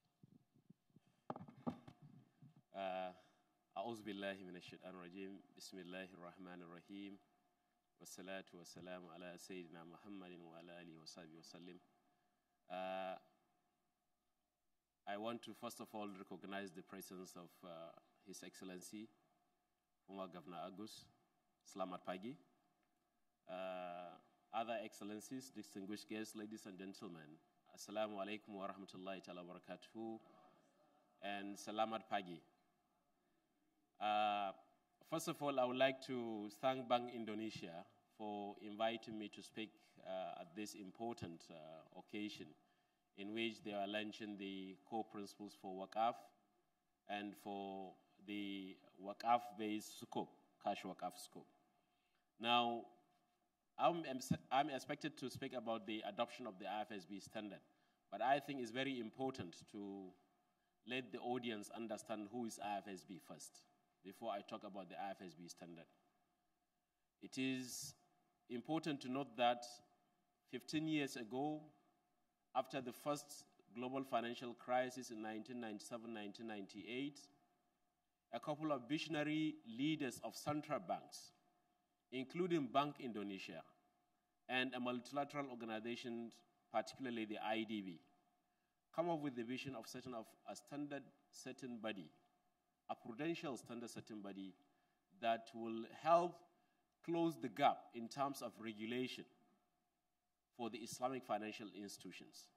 Because we know the BCBS has been in existence, they have been issuing the standards, and these visionary leaders come up with the idea of having a complementary standard-setting body for the regulation of Islamic financial services industry, and that's why the IFSB was established in 2002, and then they commenced operation in 2003. Now, having said that, today, IFSB has over 180 members, financial institutions, as well as regulatory and supervisory authorities. And out of these 180 members, 75 are supervisory and regulatory authorities, particularly the central banks and the Securities Commission.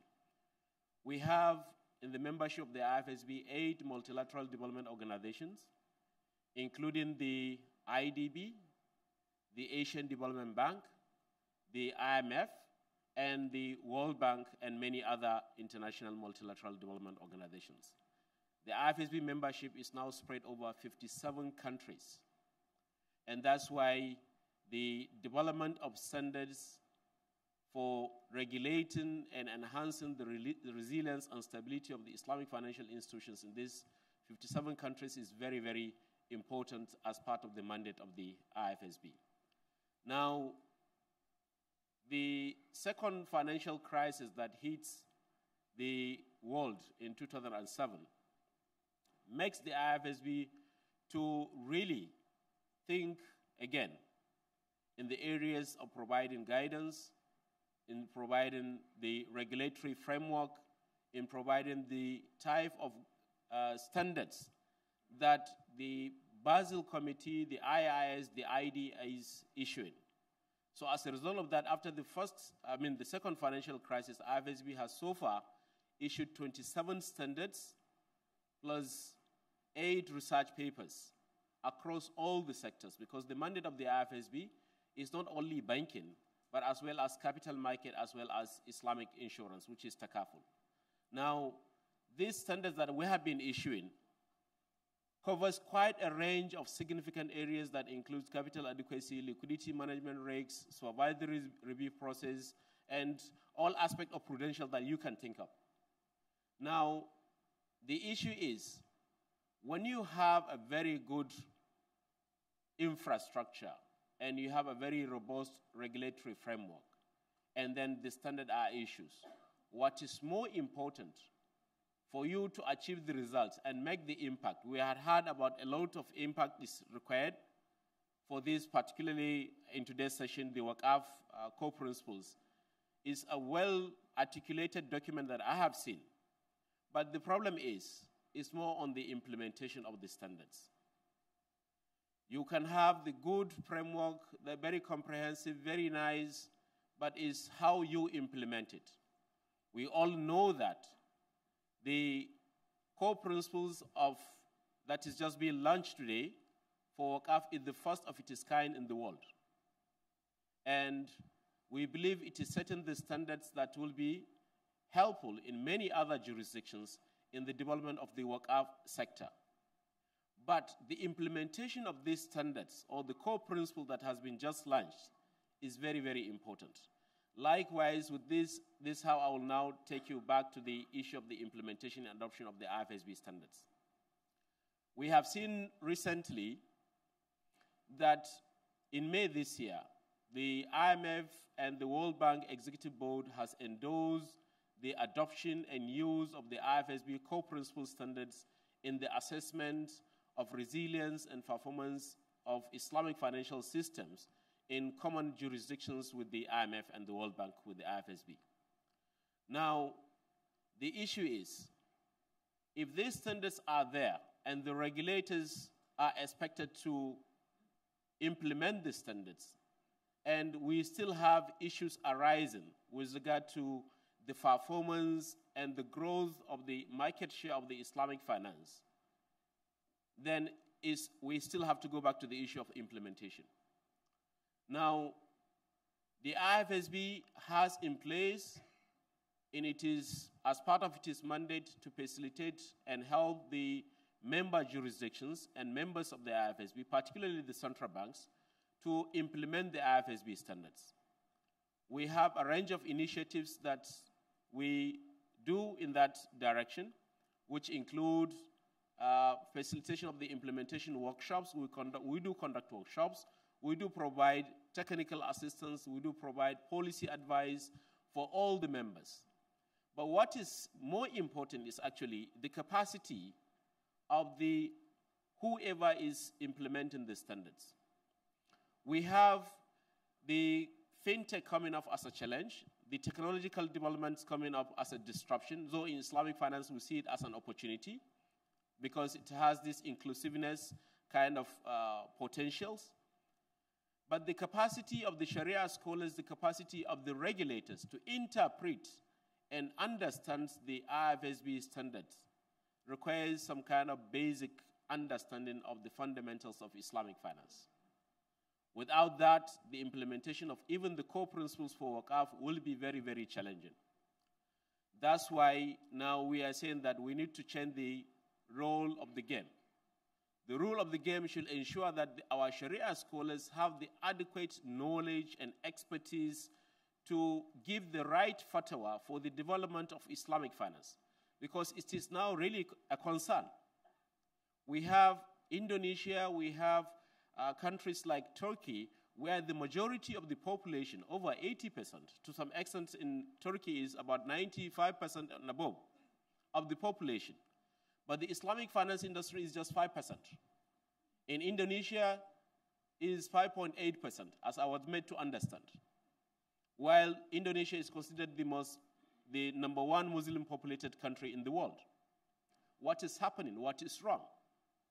Why is the Islamic finance not really growing compared to the population? We still have to go back to the issue of awareness, public sensitization, and as well as the capacity of both the regulators, the marketplace, and as well as the Sharia scholars. We see fintech coming in to ease the implementation of the Islamic finance agenda. That is to say, social justice, fairness, and inclusiveness that promotes economic development. But how much of our regulators and our scholars know much about this fintech? The regulators were 7 steps behind the market players. Our Sharia scholars, traditional Sharia scholars, lack the technological expertise to understand how this technology works. Now we have in the West, they were proposing and having an agenda by 2030 to have the financial system, the financial services, be replaced by robotics. Now, you can imagine a robot now sign a contract between a robot and a human being. How do you check the validity of that contract? While in Sharia principle that we know in classical fiqh, the contracting parties must have what? Reach certain age of, age, and they have the aqal, they have the understanding, and so on. Now, a robot sign a contract between you and a robot. How do you determine the validity of the contract? All right? So, and then we have issues like big data, data analytics, cryptocurrencies, and these are all coming as, they call it disruption, but I don't think it's disruption. I call them as development. All right? So now we need to have a way of getting good use of the technology of the disruption, the so-called disruption, in promoting Islamic finance. I saw the potential of Islamic social finance, particularly the Waqaf, Sadaqah, and Zakat. In Indonesia, if we embedded and make use of the technology, the fintech, and the mobile banking that we have, you can imagine if you go to a bank ATM machine and you want to withdraw just some cash, and then something just pop up to remind you, are you willing to donate 1,000 or 100 rupiah for just a waqaf? So the cash mobilization will be very, very increasing, and then we are making good use of the technology. You can imagine, now you buy a recharge card, you want to recharge your phone, and then on sending the PIN code before it credits your account, something just pop up to ask you, are you willing to donate just 1 rupiah or 2 rupiah or 1,000 rupiah as sadaqah? If you said yes, if you accept, press yes. If you said no, then it's okay. Then they will credit you automatically into your own account with whatever you recharge. But if you said yes, they will deduct that amount automatically. We have seen in jurisdictions whereby they are making very good use of these technological developments and using the IT, using the mobile phones in doing that. But still coming back to the excerpt and the IFSB standards. Now, at the IFSB Secretariat, we have a number of initiatives supported by our members in ensuring that the Islamic finance industry, not only banking, takaful, and Islamic capital market, but as well the Islamic social finance infrastructure or instruments are being developed and well articulated and embedded into the financial system. That's why now at the IFSB we are issuing the first prudential standard on financial inclusion. Not even the BCBS has issued a standard on financial inclusion. And that standard on financial inclusion is looking at not only microfinance, but is inclusive of collective investment schemes, fintech, Islamic social finance, waqaf, zakat, and sadaqah.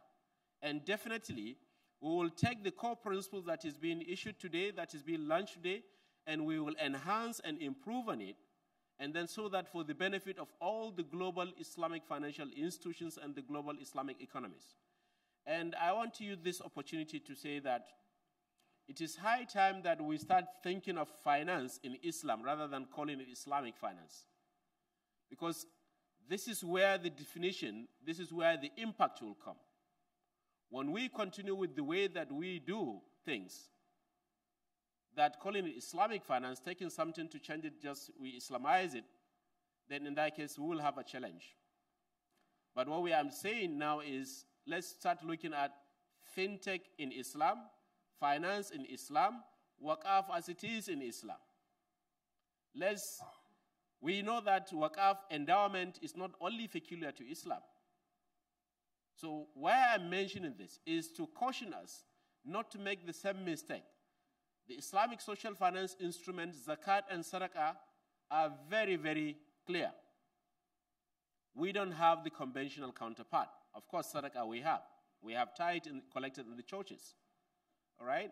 But endowment fund, if we take the conventional structures of endowment fund, and this is what we are going to use to innovate and implement the core principles of waqaf that are being used, then we will have a problem with the impact. So I want to use this opportunity to solicit the cooperation of both the regulators, the market players, the academicians, the Sharia scholars, and all the stakeholders to ensure that we really look at waqaf as it is in Islam, whatever that technology we are going to use to ensure that it is in line with the way that it should be, and not just we are trying to cannibalize and moderate something and just put it in that way. And at the IFSB, we are always ready to support not just the market players, because we have market players as our members, but definitely the regulators. We know that we have a common mandate with them. But any other person that is interested in developing capacity, in developing expertise with regard to the prudential requirements of Islamic financial institutions and the Islamic financial sector is always welcome to connect with the IFSB. With this, I want to say thank you very much, and terima kasih banyak-banyak. Thank you very much, Dr. Bello. And it's very, very interesting that you say that the problem is not on the standards itself, but on the implementation of the standard, and that is because of the capacity of the regulator and the implementer actually is the problem. So you want to change the rule of the game. It all should start with the Sharia students. Oh, that is good. Yeah, so you should keep that in mind. And also, the last which you mentioned, which is the IFFP standard on financial inclusion, first of its kind. This is now later we will have to also have problems with the implementation, because the problem is not in the standard, but on the implementation of the standard. Very good. Thank you so much, Dr. Bello. And may I also say hello to Excellency Bapak Agus Martowardoyo, the former Governor of Bank Indonesia, without which all this IMF World Bank meeting would not be like this, the successful today. So a big round of applause for Bapak Agus Martowardoyo. Thank you so much, Bapak, for being here. So last but not least, I would like to invite the DG, Deputy Governor Dodi Budiwaluyo, to deliver his presentation, which will be very interesting on the on the Sharia finance on economic growth.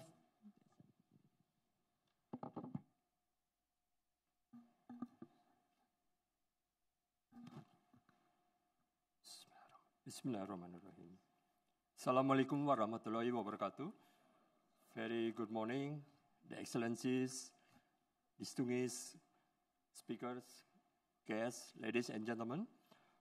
I'm very grateful having the opportunity to come here to having said some points regarding what's the role of the Islamic economics and finance to support Sustainable Development Goals, SDG, in the perspective of the Indonesia, the Central Bank of Indonesia.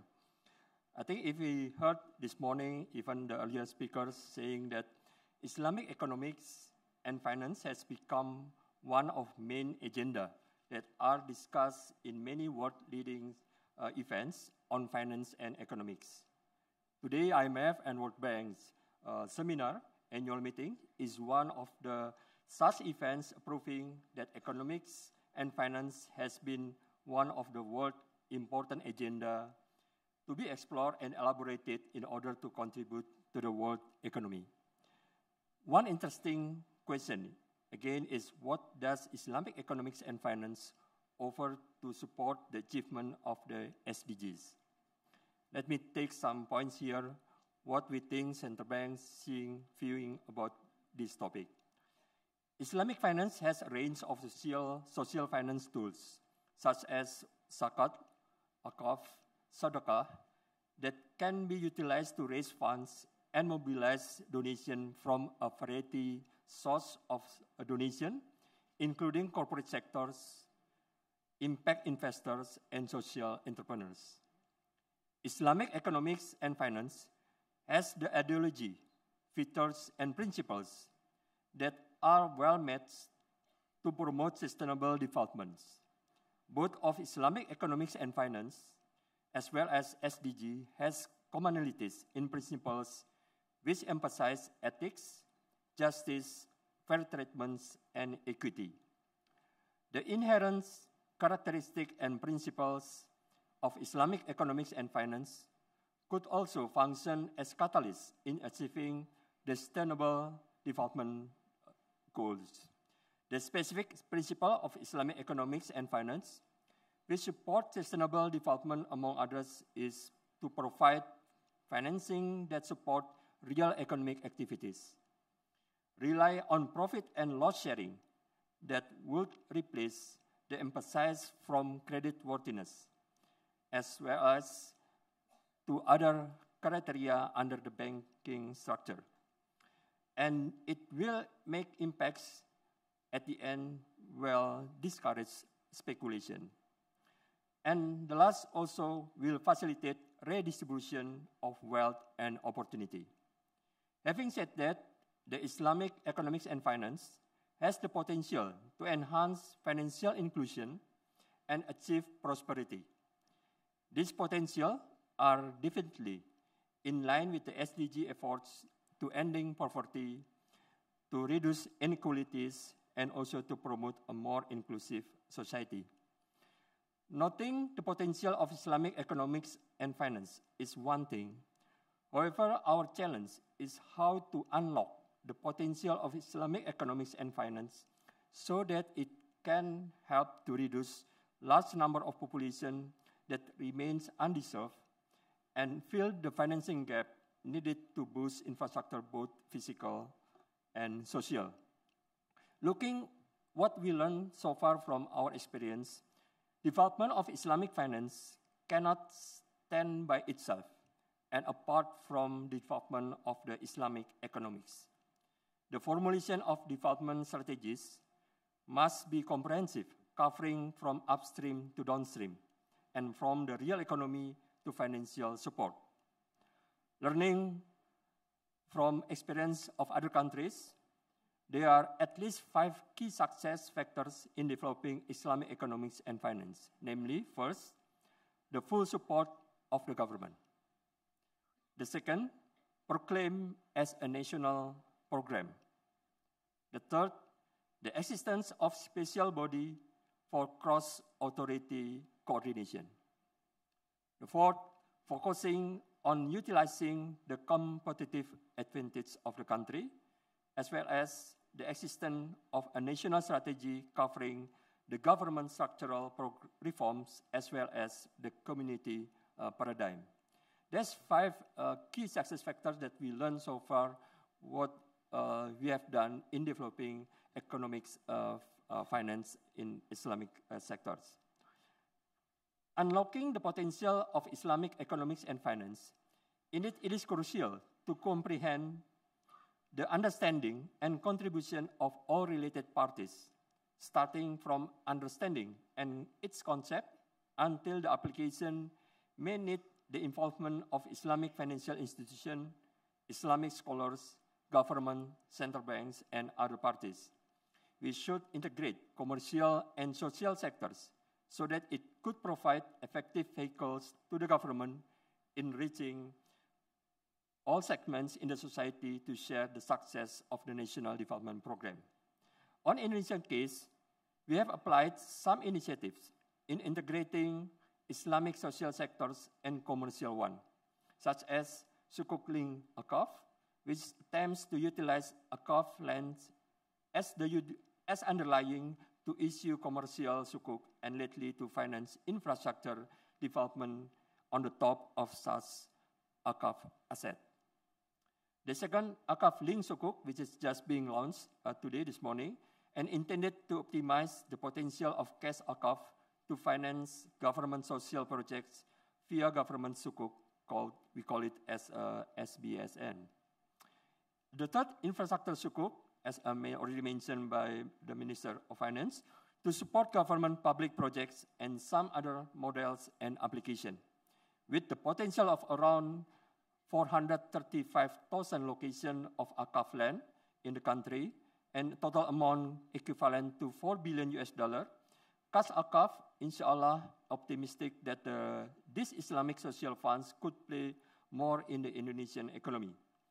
It is also important for us to promote Islamic product innovation, standardized legal and regulatory framework and guidelines, as well as to promote consumer protection and education of both investors and regulators.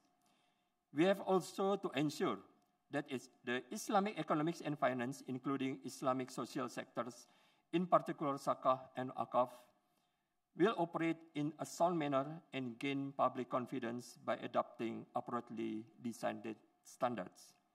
We are pleased that IDB, as the leading multinational organization in this field, has launched the International Zakah Core Principle in 2016 to be the world standard in the management of Zakah.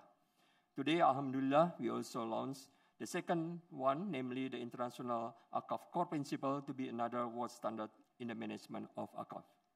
I would also like to underline the urgency to structure a more comprehensive and coordinated strategy at the national level. In this regard, Indonesia has established National Committee of Sharia Finance that led directly by the President of the Republic of Indonesia. Before we close, one point that I think is very important to say that Bank Indonesia, as well as government, has developed a framework to promote Islamic economics and finance that consists of three pillars. The first pillar is empowering Sharia economics. This pillar focuses, among others, on developing halal industry value chains and to optimize the comparative advantage of Indonesian products. The second pillar is deepening of Islamic financial market. What we discuss today is on the second pillar, deepening of Islamic financial market. This pillar focuses on developing the financial sectors through strengthening financial institutions, including capital and governance aspects, as well as developing financial products such as sukuk, Akaf Link, and others. In addition, this pillar also focuses on the integration of the linkage between the commercial financial sectors and the social financial sectors, among others, by strengthening regulation and developing instruments. The last pillar is also, we think is important, is how we strengthen research, assessment, education, including socialization and communication. This pillar focuses on education, Sharia economics, and financial campaigns.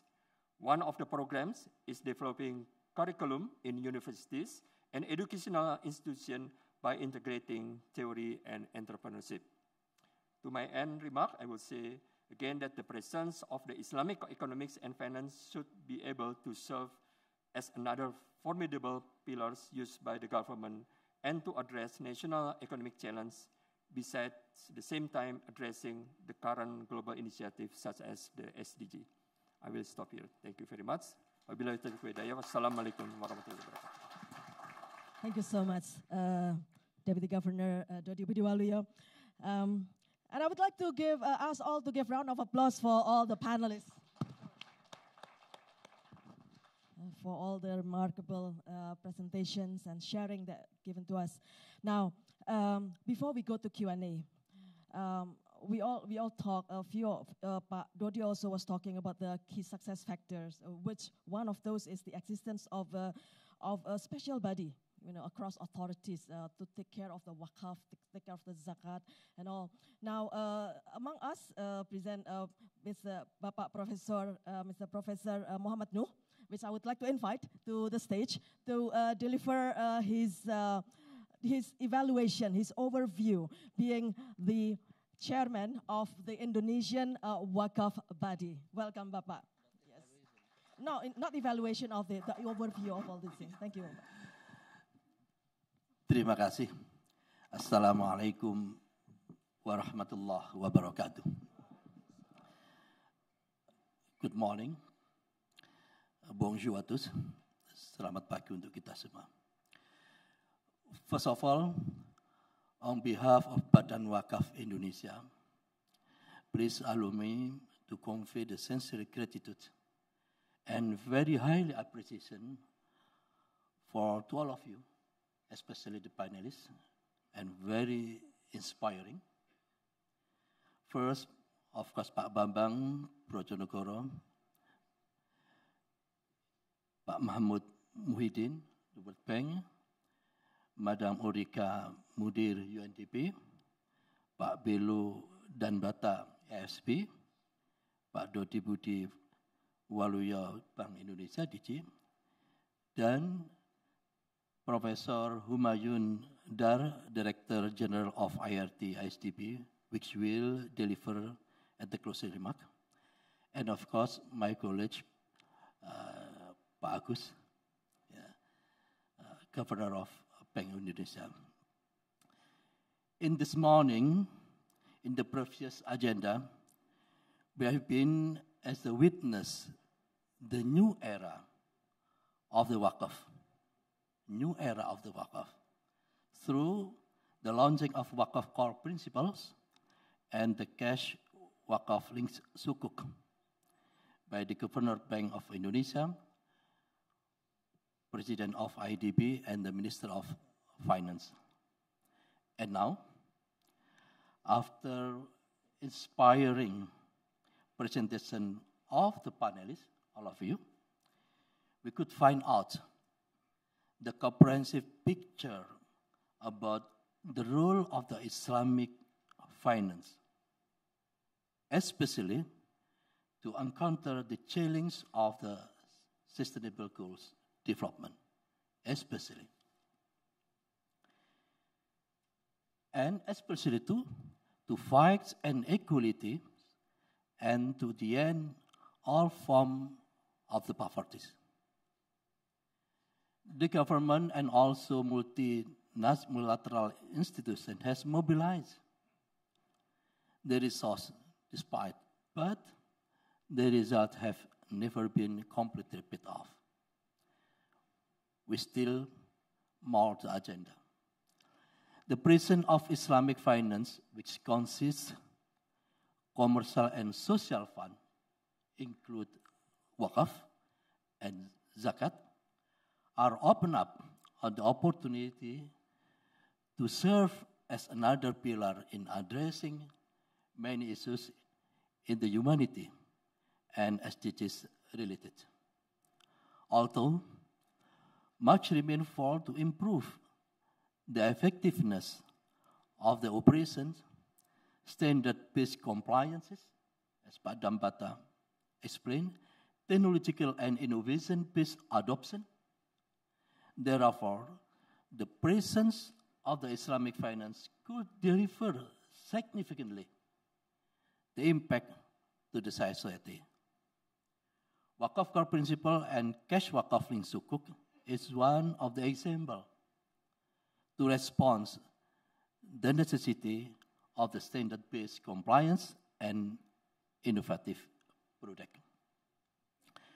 I have also that the development in the financial sector need to complete with another significant initiative in economic sector to reply, as Pak Dodi mentioned, the halal value chain forward.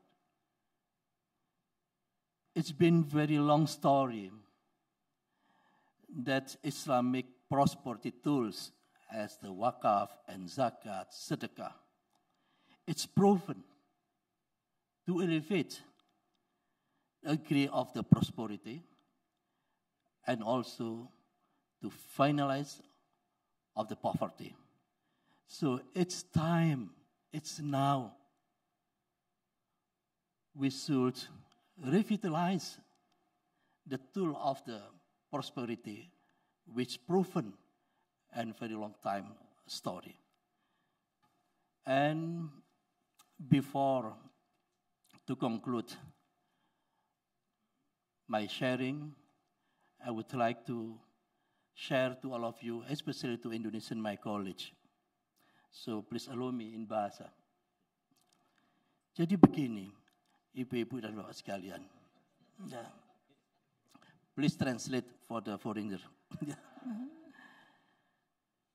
Kita sekarang ini saatnya untuk menjahit. Menjahit. Menjahit supaya jadi baju. Apa yang kita jahit? Yang kita jahit adalah lembaga-lembaga yang semuanya memiliki komitmen untuk memberantas kemiskinan, menaikkan kesejahteraan, demikian dan seterusnya. Sepanjang baju itu masih berupa lengan saja, meskipun kain dan potongannya sangat bagus, kera dan sakunya pun juga demikian, tidak akan bisa nutup aurat. Aurat kita itu apa? Aurat kita itu adalah harga diri. Marwah martabat umat inilah aurat kita. Sepanjang kita tidak bisa membuat baju, maka aurat ini tidak tertutup. Harkat dan martabat juga tidak bisa terjaga.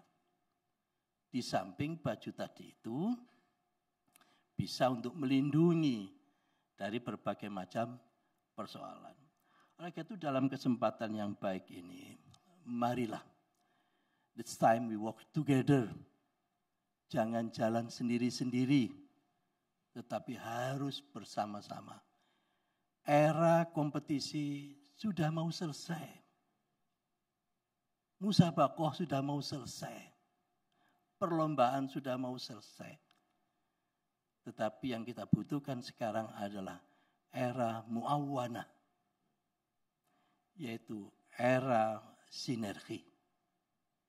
Bareng-bareng dengan kita. Dengan proyek-proyek tertentu yang kita garap bersama, insya Allah tidak terlalu lama lagi ada sesuatu yang real yang bisa dirasakan manfaatnya oleh kita semua. Dan kalau kita review dari para panelis tadi itu, ada satu statement yang menjadi kita tergerak. Dan insya Allah kita sepakat.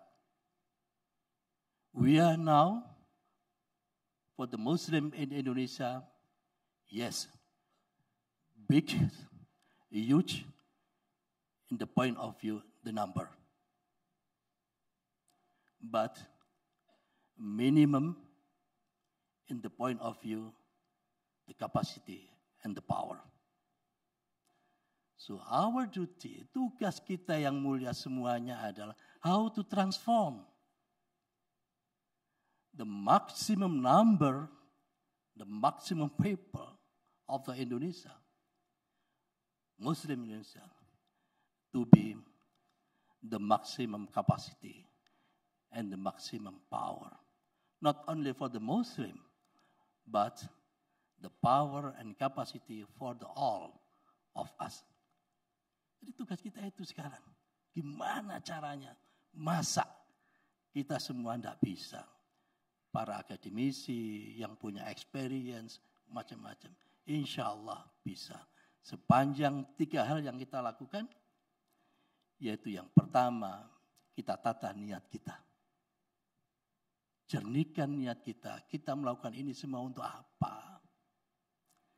Yang kedua, kerja bareng, kerja bersama di antara kita. Dan yang ketiga, jangan berhenti untuk melakukan inovasi. Karena zaman akan terus berubah. Dari situlah insya Allah di tangan-tangan panjenengan semua akan membuktikan bahwa yang dulu pernah jaya, sekian ribu tahun pernah terbukti, sekarang saatnya kita buktikan kembali bahwa Islamic Prosperity Tools itu, instrumen itu bisa kita buktikan di zaman yang sekarang. Insya Allah kita semua bisa. Dan sekali lagi, thank you very much for your inspiring partners, your inspiring views. And we hope we could very closely collaboration between all of you with the Badan Wakaf Indonesia. Terima kasih. Mohon maaf kalau ada khilaf. Assalamualaikum warahmatullahi wabarakatuh. Assalamualaikum. Let me translate the last part of what he said in Bahasa Indonesia. Professor Nuh was saying about, was making a small poetry. He said like this: now is the time to sow, sow and sow, so it becomes a dress. If we sow all the institutions together, all that are committed to SDGs, then we can make a dress. As long as it is still only sleeve or lapels, then the aurat, which is the uncovered part of the ummah or the society, will still be uncovered. So don't walk alone. Walk together. The time of competition or musabaqah is over. Now is the time for muawanah or synergy. And that is what he said. Thank you, Professor Muhammad Nuh. Now we come to a small question and answer. The time is very limited. Yes, we have one gentleman here, 2 gentlemen there. We would like 3 gentlemen here. So I think Bapak already put your hands up first. So I give the time the first for you, and then to be answered, and then second and third. Yeah, Bapak, please.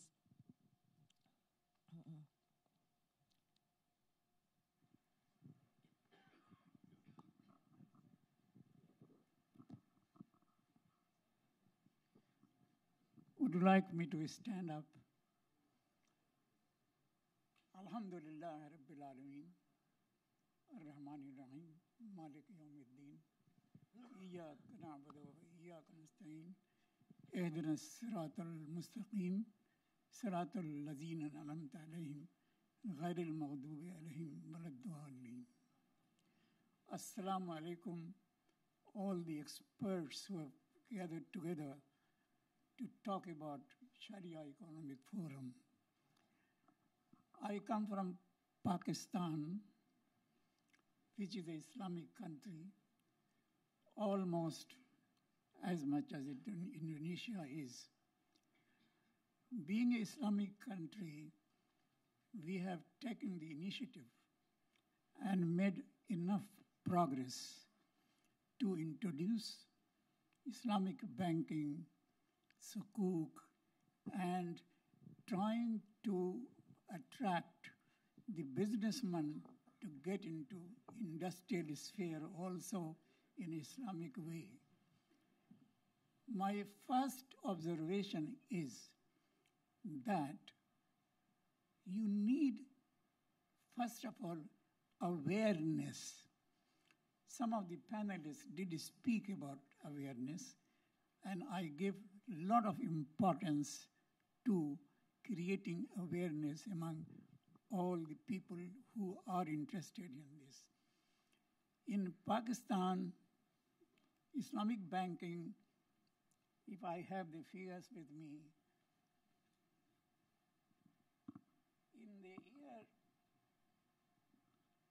in the year 2005, there were only 70 branches of the Islamic banking in Pakistan, running together with the traditional banking. Today, you should be happy, and we are very proud that out of the 2005, 70 branches, we have total today 3,030 branches.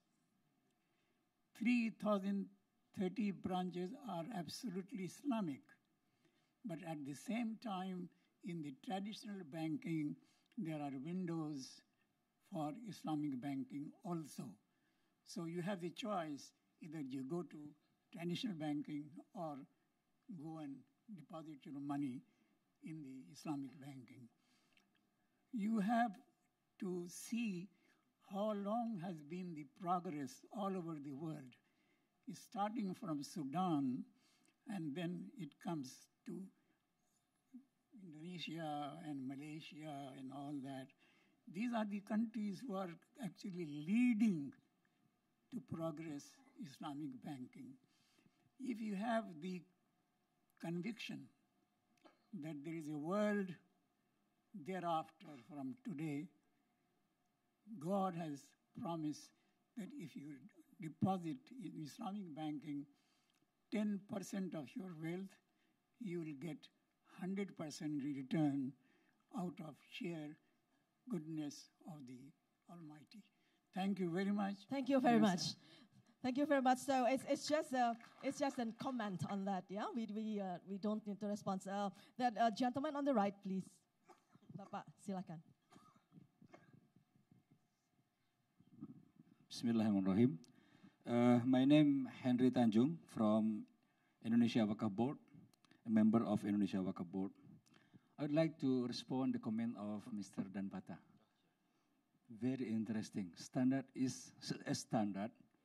What is the most important thing is how to implement it.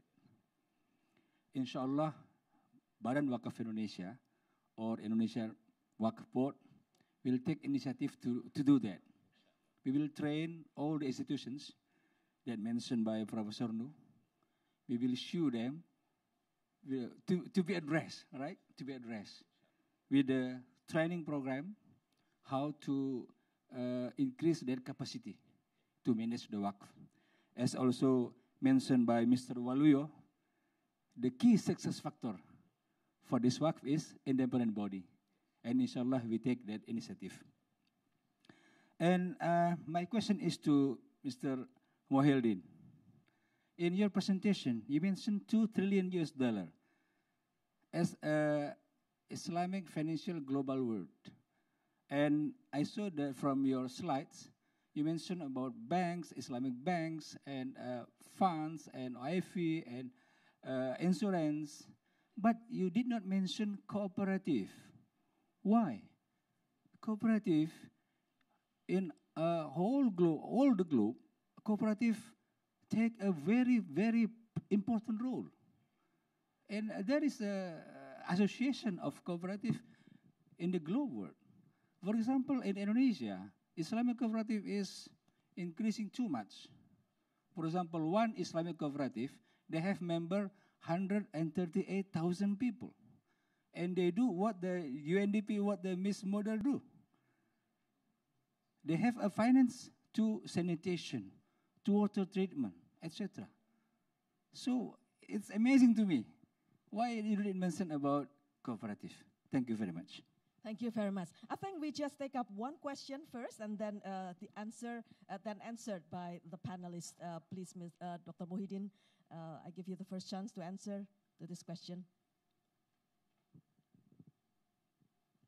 Dr. Mohidin, yes, please answer first. And then the others also can chip in. Ulrika, okay, Dr. Bello. I thought that you are going to ask somebody to intervene from the floor again. Right. Okay. There are three things I'd like to mention. First, on the issue of cooperatives. Here, they are a completely different structure in terms of governance. They cannot really be added despite their important role to development. Had myself 3 articles on the role of cooperatives in development. But because they are not corporatized, because they are not profit seekers, you cannot really add apples to pineapple there. This shouldn't really undermine their important contribution to development or their contributions to consumption in a better way, or their contribution to production. But if you want to talk about financial assets that are held and managed under the principles of profit and loss sharing in a corporatized way, this is a completely different category. So that is not meant to be a comprehensive slide. And again, you can always talk as well about foundations and NGOs that have a completely different motivation for work and different governance. So this is basically not out of neglect, but out of categorization and using the standards of classification. The other point I'd like just to respond quickly to this good observation of the increasing numbers of branches. This is a very good observation. We congratulate Pakistan and other countries for the growth of branches. However, in this world, now it is not going to be just the branches. It is very much the share in the market, where the branch of your bank is going and is today in your pocket, at your watch, when you go and check your transactions, when you can make a transfer.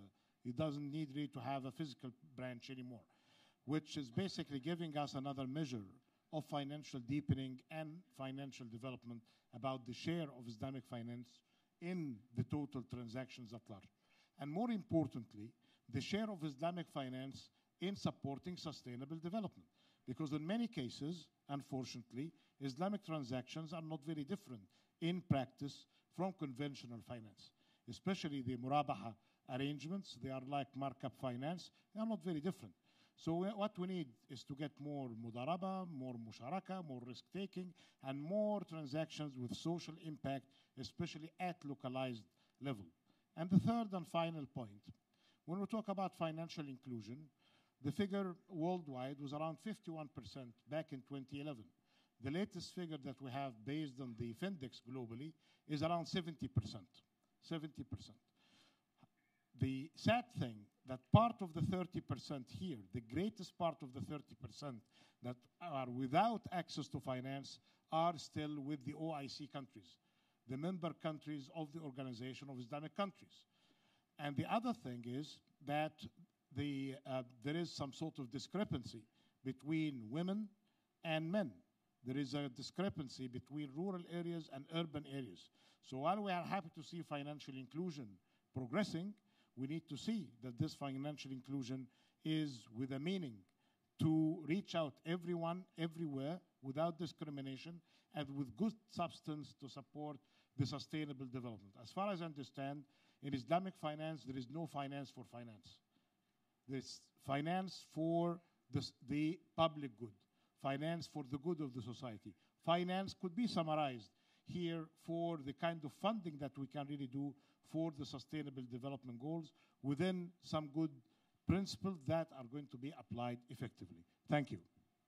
Much, Dr. Muhyiddin, and I would like to call upon the other panelists. If you have a say on this issue of cooperatives being outside of the finance, Dr. Bello, Ulrika, yeah, there's.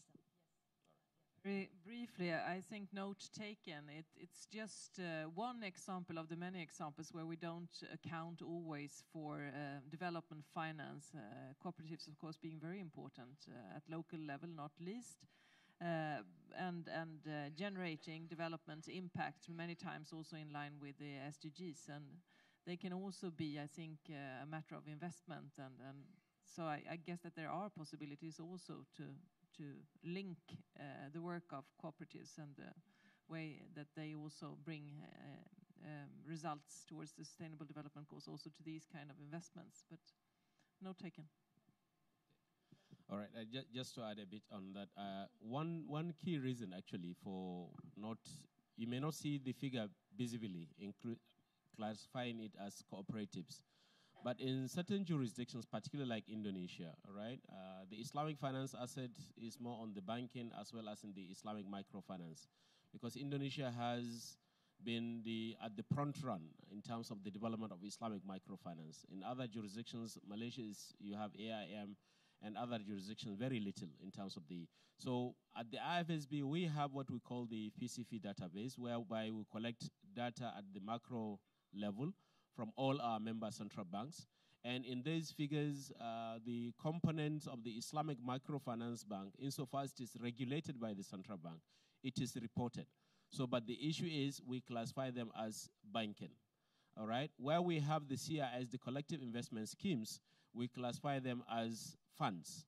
So we have figures at the fund. So that's why currently we have over 2.something trillion, and the 3 trillion is projected to be by 2020 for the total asset. But I think, yeah, it's good to have a separate subcategory in terms of reporting of that. But the challenge is that most of these institutions, they are not regulated by the central bank in some jurisdictions. They are regulated either by Ministry of Finance or by the Ministry of Industry. So that is one of the challenges, I guess, yeah.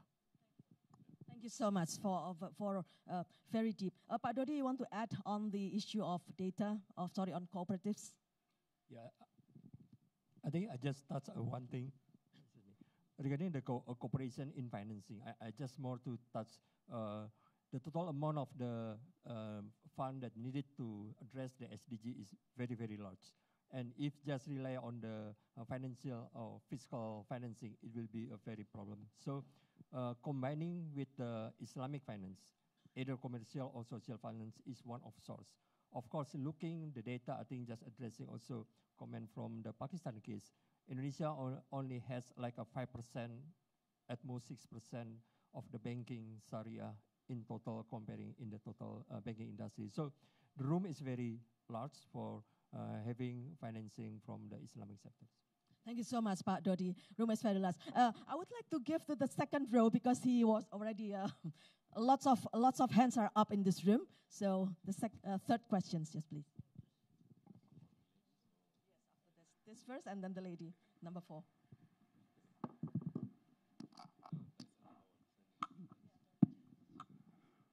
Thank you. Assalamualaikum warahmatullahi wabarakatuh. My name is Firman Wibowo from Bank Negara Indonesia Syariah. Well, actually, talking about wakaf, it can be an asset, but today we discuss wakaf as a sources of funding, long-term funding, because if you are talking about the sources, I mean from social finance, because if talking about the Sharia, can be commercial finance and Sharia and social finance. We call it a siswak, zakat, infak, sedekah, is a short-term financing, and wakaf for productive, for long-term financing. So here, I don't see that there is a linkage actually from, we call it from muwakif sources of funding and banks, Sharia banks, function as the collecting of funds actually. If you are talking about the sources of funds, yes, we believe that we have a huge people, 87% Muslim in Indonesia from the total population. Here, they have to, how do you say, to send money, collect money with the bank. On the other hand, we have cooperation with the Nazir, have the management of funds. But here, the discussion, there is no involvement. Banks, Sharia banks, function as the collecting of funds.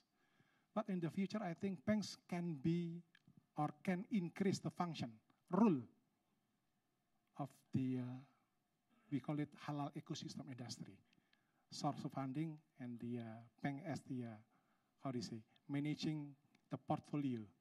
But I think there is no rules from Sharia national institution how we manage this portfolio, because wakaf actually is not owned by the bank. Even the flow of funds coming from the bank. The revenue from wakaf for umat, not for the bank. So I think this comment, this question is addressing to Pak Waluyo and Mr. Danbata. Thank you so much. Very much. Assalamualaikum warahmatullahi wabarakatuh. Thank you so much. I think the question will be to all four because this is a very, very, very sharp, very deep question. So, Pak Dodi Budi Waluyo, I'll give you the first chance to respond. Thank you for the question. I think I totally agree for the time being, looking the concept of the wakaf principle, wakaf link sukuk.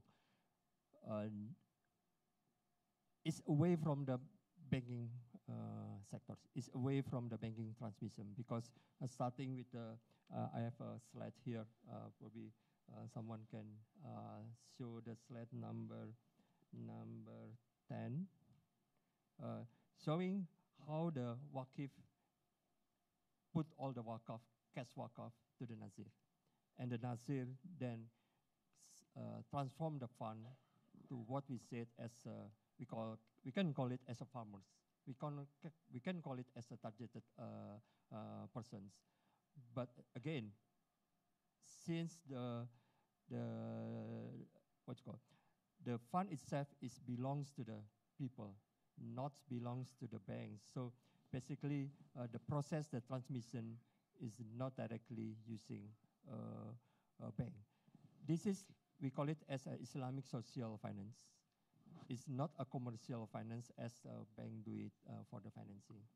So I think basically that's my point. Thank you. Thank you so much, Pak Dodi. Mr. Bello, please. All right. Just to add to that point, actually, I mean, let me just take you a little bit back to zakat, intermediation function of the banks. In certain jurisdictions, the banks are allowed to collect zakat on investment returns and dividend payment and so on behalf of the amil. They act as an amil, all right? So during the contracting or during the contract documentation, the customer normally sign up. He agrees whether zakat should be deducted on his return on investment, particularly on the urea account or even the RIA account as well. That is the restricted investment accounts and the basically for the investment account holders. Now, for Waqaf, as rightly mentioned by His Excellency the Deputy Governor, is not yet embedded into the functions of intermediation function of the banks. But it can be done. This is just the example that I have given you. You can imagine now if the banks now, and then even for this one, you have to look at from which perspective are you looking at? The bank's perspective contributing as Waqaf, or on behalf of its shareholders and staff, or the bank collecting Waqaf donations or Waqaf returns, maybe a kind of product that they will develop to say that out of every maturity of an investment account holder, certain percentage of that he decided to Waqaf it, all right? Or you have service providers like airlines and hotels, whereby they provide an estimate of their revenue that they generate weekly. They said, okay, they allow the banks to give them a standing order that we have Waqaf 5 rooms income of our hotel. So we want you to be deducting that. So basically it has to do with the regulatory framework, and then the regulators will have to look at that carefully and what is the implication of that. But I think you are provoking the thought of the regulators, and it's very important that you raise the points at this level, and I mean, it's very, very important. But at the customer side, it's just what I mentioned. From the customer side, if the bank want to collect sadaqah, they cannot get to Waqaf, but they make a mobilized collection. They can ease the collection of sadaqah.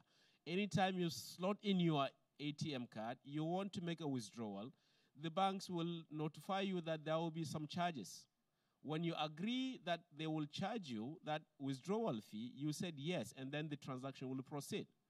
What I'm saying is that the possibilities of utilizing the ATM, all right, as an aid to help collection of zakat, collection of waqaf and as well as sadaqah, whereby a window will prompt to you and draw your attention whether you wish to, and then with an amount that you will select before you go to your own final transaction. So the banks will have, it's an infrastructure that we have to utilize in mobilization of this fund. So this is just what I can add, yes. Thank you so much, Dr. Bello. And Dr. Muhyiddin, you would like to add a note on this. Please do.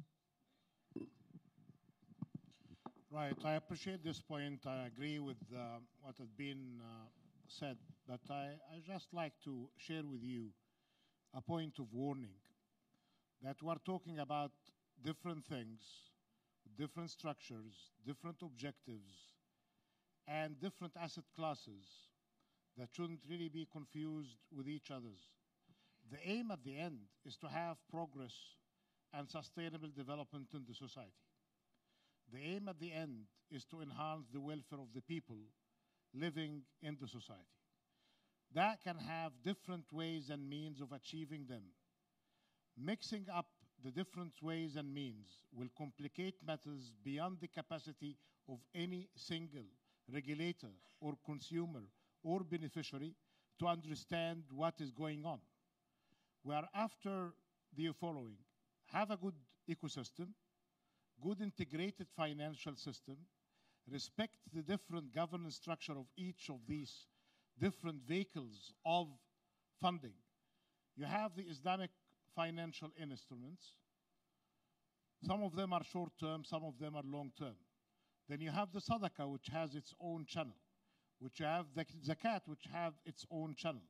Then you have the Waqf, which actually, as mentioned by the deputy or the vice president of the Islamic Development Bank, even preceded the banks in existence by hundreds and hundreds of years. Having lines of different cooperation with them, like the Waqf, to have an account with a bank, or the bank to open a trust fund to enable it to have a different line of business is no problem. But trying to have a fully unified system, that will complicate matters and will make issues related to transparency, regulations, specialization, and skills development very much complicated. Get the ecosystem right, we need to put the objectives right, and then we need to identify the different lines of cooperation. Actually, going through these principles, there is a very important chart. I would add this chart to the chart that His Excellency, the Deputy Governor, just shared with us, which is basically the chart in page 75, showing us how the Waqf functions and the possible relationship with the different elements of the economy. They could have a line of cooperation and coordination with banks, but it's not going to be ever a part of a bank function. Otherwise, there are going to be great deal of concern with the different asset classes and the regulations. Thank you. Thank you so much, Dr. Muhyiddin. Amazing. Ulrika would like to add one note before Pak Dodi Budiwaluyo wants to add one more. This is very, very hot. Come on.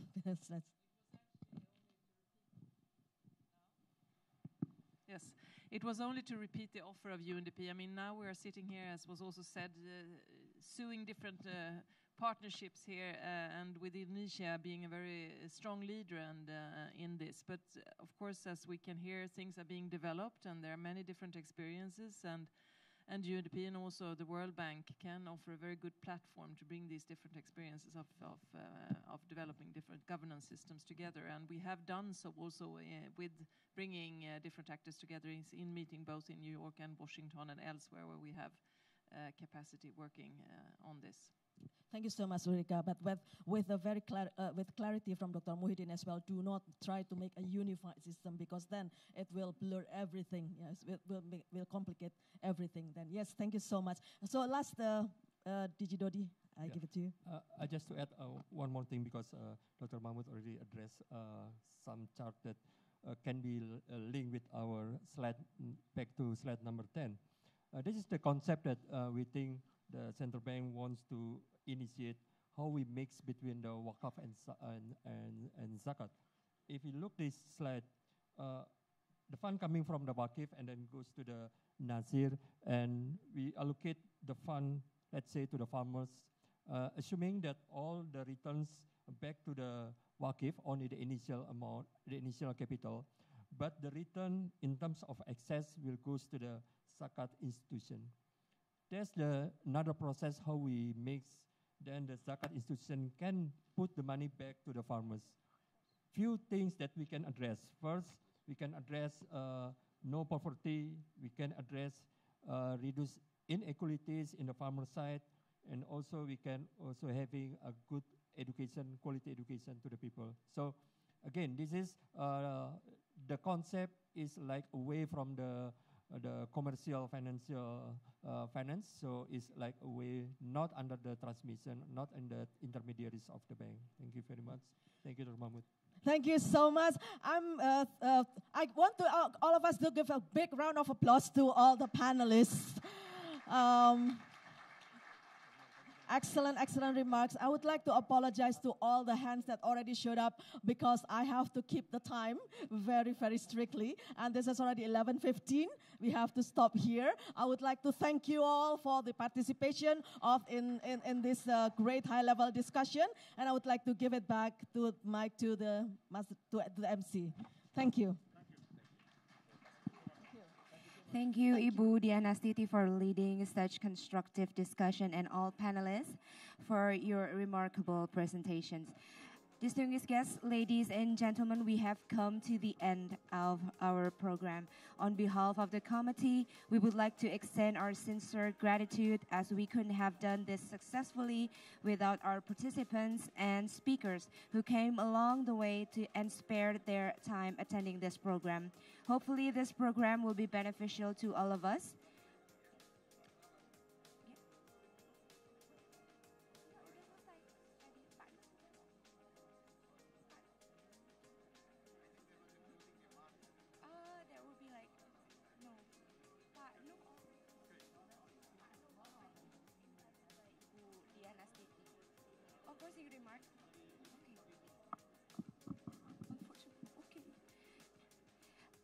Ladies and gentlemen, may we have your attention, please?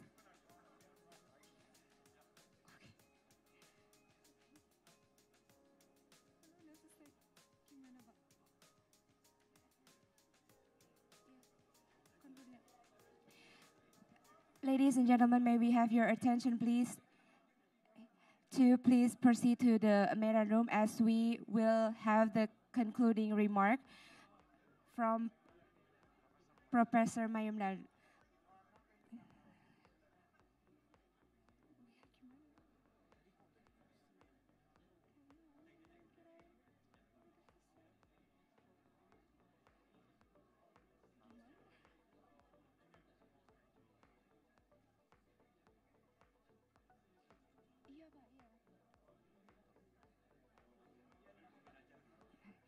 Attention to all participants, please proceed to the Medan room, as we still have a concluding remark from Professor Humayun Dar.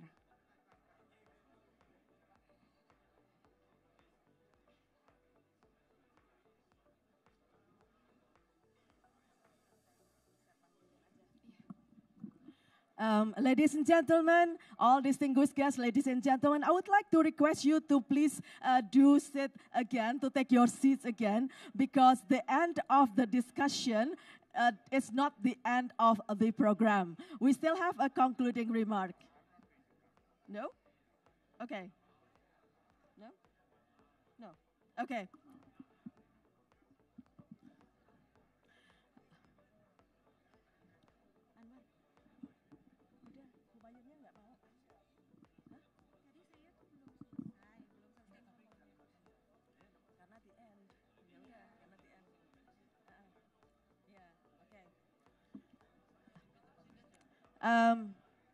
Diumumkan aja. Apparently Humayun Dar is not.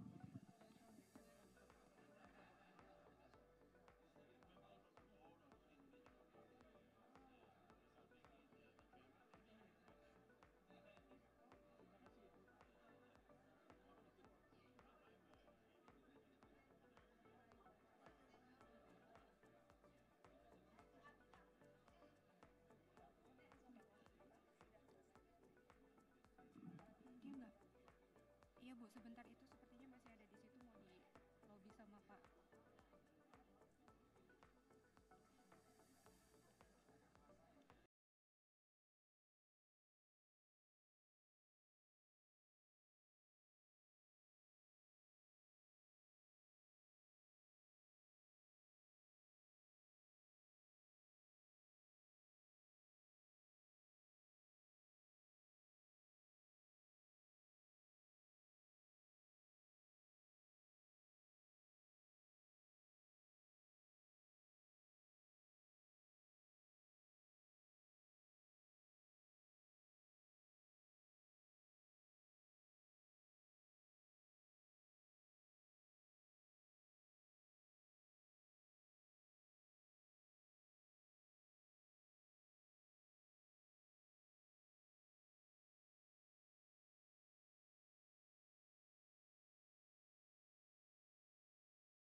These are two institutions which are very important for Islamic social economy. Social economy, Islamic social economy and Islamic social finance, these are very important areas for mainstreaming of Islamic finance. So far, Islamic banking and finance has not been able to become mainstream in a number of countries, primarily because the social aspect of finance in Islam has not been highlighted properly and it has not been implemented. So through this emphasis on Islamic social finance, one should hope that share of Islamic banking and finance in financial sectors of the respective countries will increase and its relevance would become even more visible in a global context. At Islamic Research and Training Institute of Islamic Development Bank, we put a heavy emphasis on Islamic social finance. We have been publishing a report, which is a pioneering report on Islamic social finance called Islamic Social Finance Report. So this is one of our initiatives which has highlighted the importance of Islamic social finance. We have also worked with UNDP to launch a global Islamic finance impact investing platform, which is a specific tool to allow mainstream institutions to come into Islamic finance and vice versa as well. We are also working on organizing a global forum on Islamic social finance in cooperation with the Organization of Islamic Cooperation, OIC, and we, Islamic Development Bank, would be another partner, and we are hoping that this conference or forum would take place here in Indonesia, either in Jakarta, Makassar, or maybe Bali, depending on the preference of the partners. So all these initiatives, along with this wider emphasis on sustainable development goals, are actually very helpful in mainstreaming Islamic finance. Islamic finance is becoming a global phenomenon, not only because of our, i.e. Muslims' own efforts, but because of involvement of multilateral institutions like United Nations, World Bank, IMF, and other regional multilateral institutions like Asian Development Bank and to some extent African Development Bank as well. So if with this collective and collaborative effort, with an emphasis on inclusion, everyone should be involved in Islamic finance, and Islamic finance should be for the benefit of everyone, not only Muslims. If we have this theme, then Islamic finance would benefit the beneficiaries, and beneficiaries means all the stakeholders, and only then its appeal would be relevant, and this would increase the share and importance of Islamic finance, not only in the Muslim countries, but in other countries where Muslims are in some kind of significance, and even in those countries where Muslims don't have significance, because this will become a global phenomenon in due time. The potential is there. At present, we talk about the size of the industry, which is about 2.5, 2.6 trillion US dollars. But the global Muslim population is huge. At present, Islamic finance is about 1% of the total global finance, and Muslims are about 1/4, about 25% of the global population. So given this disparity between the finance and demography, one should assume that there is huge potential for Islamic finance. And initiatives like this, core principles on Awqaf management, and before this, we jointly launched core principles of zakat management.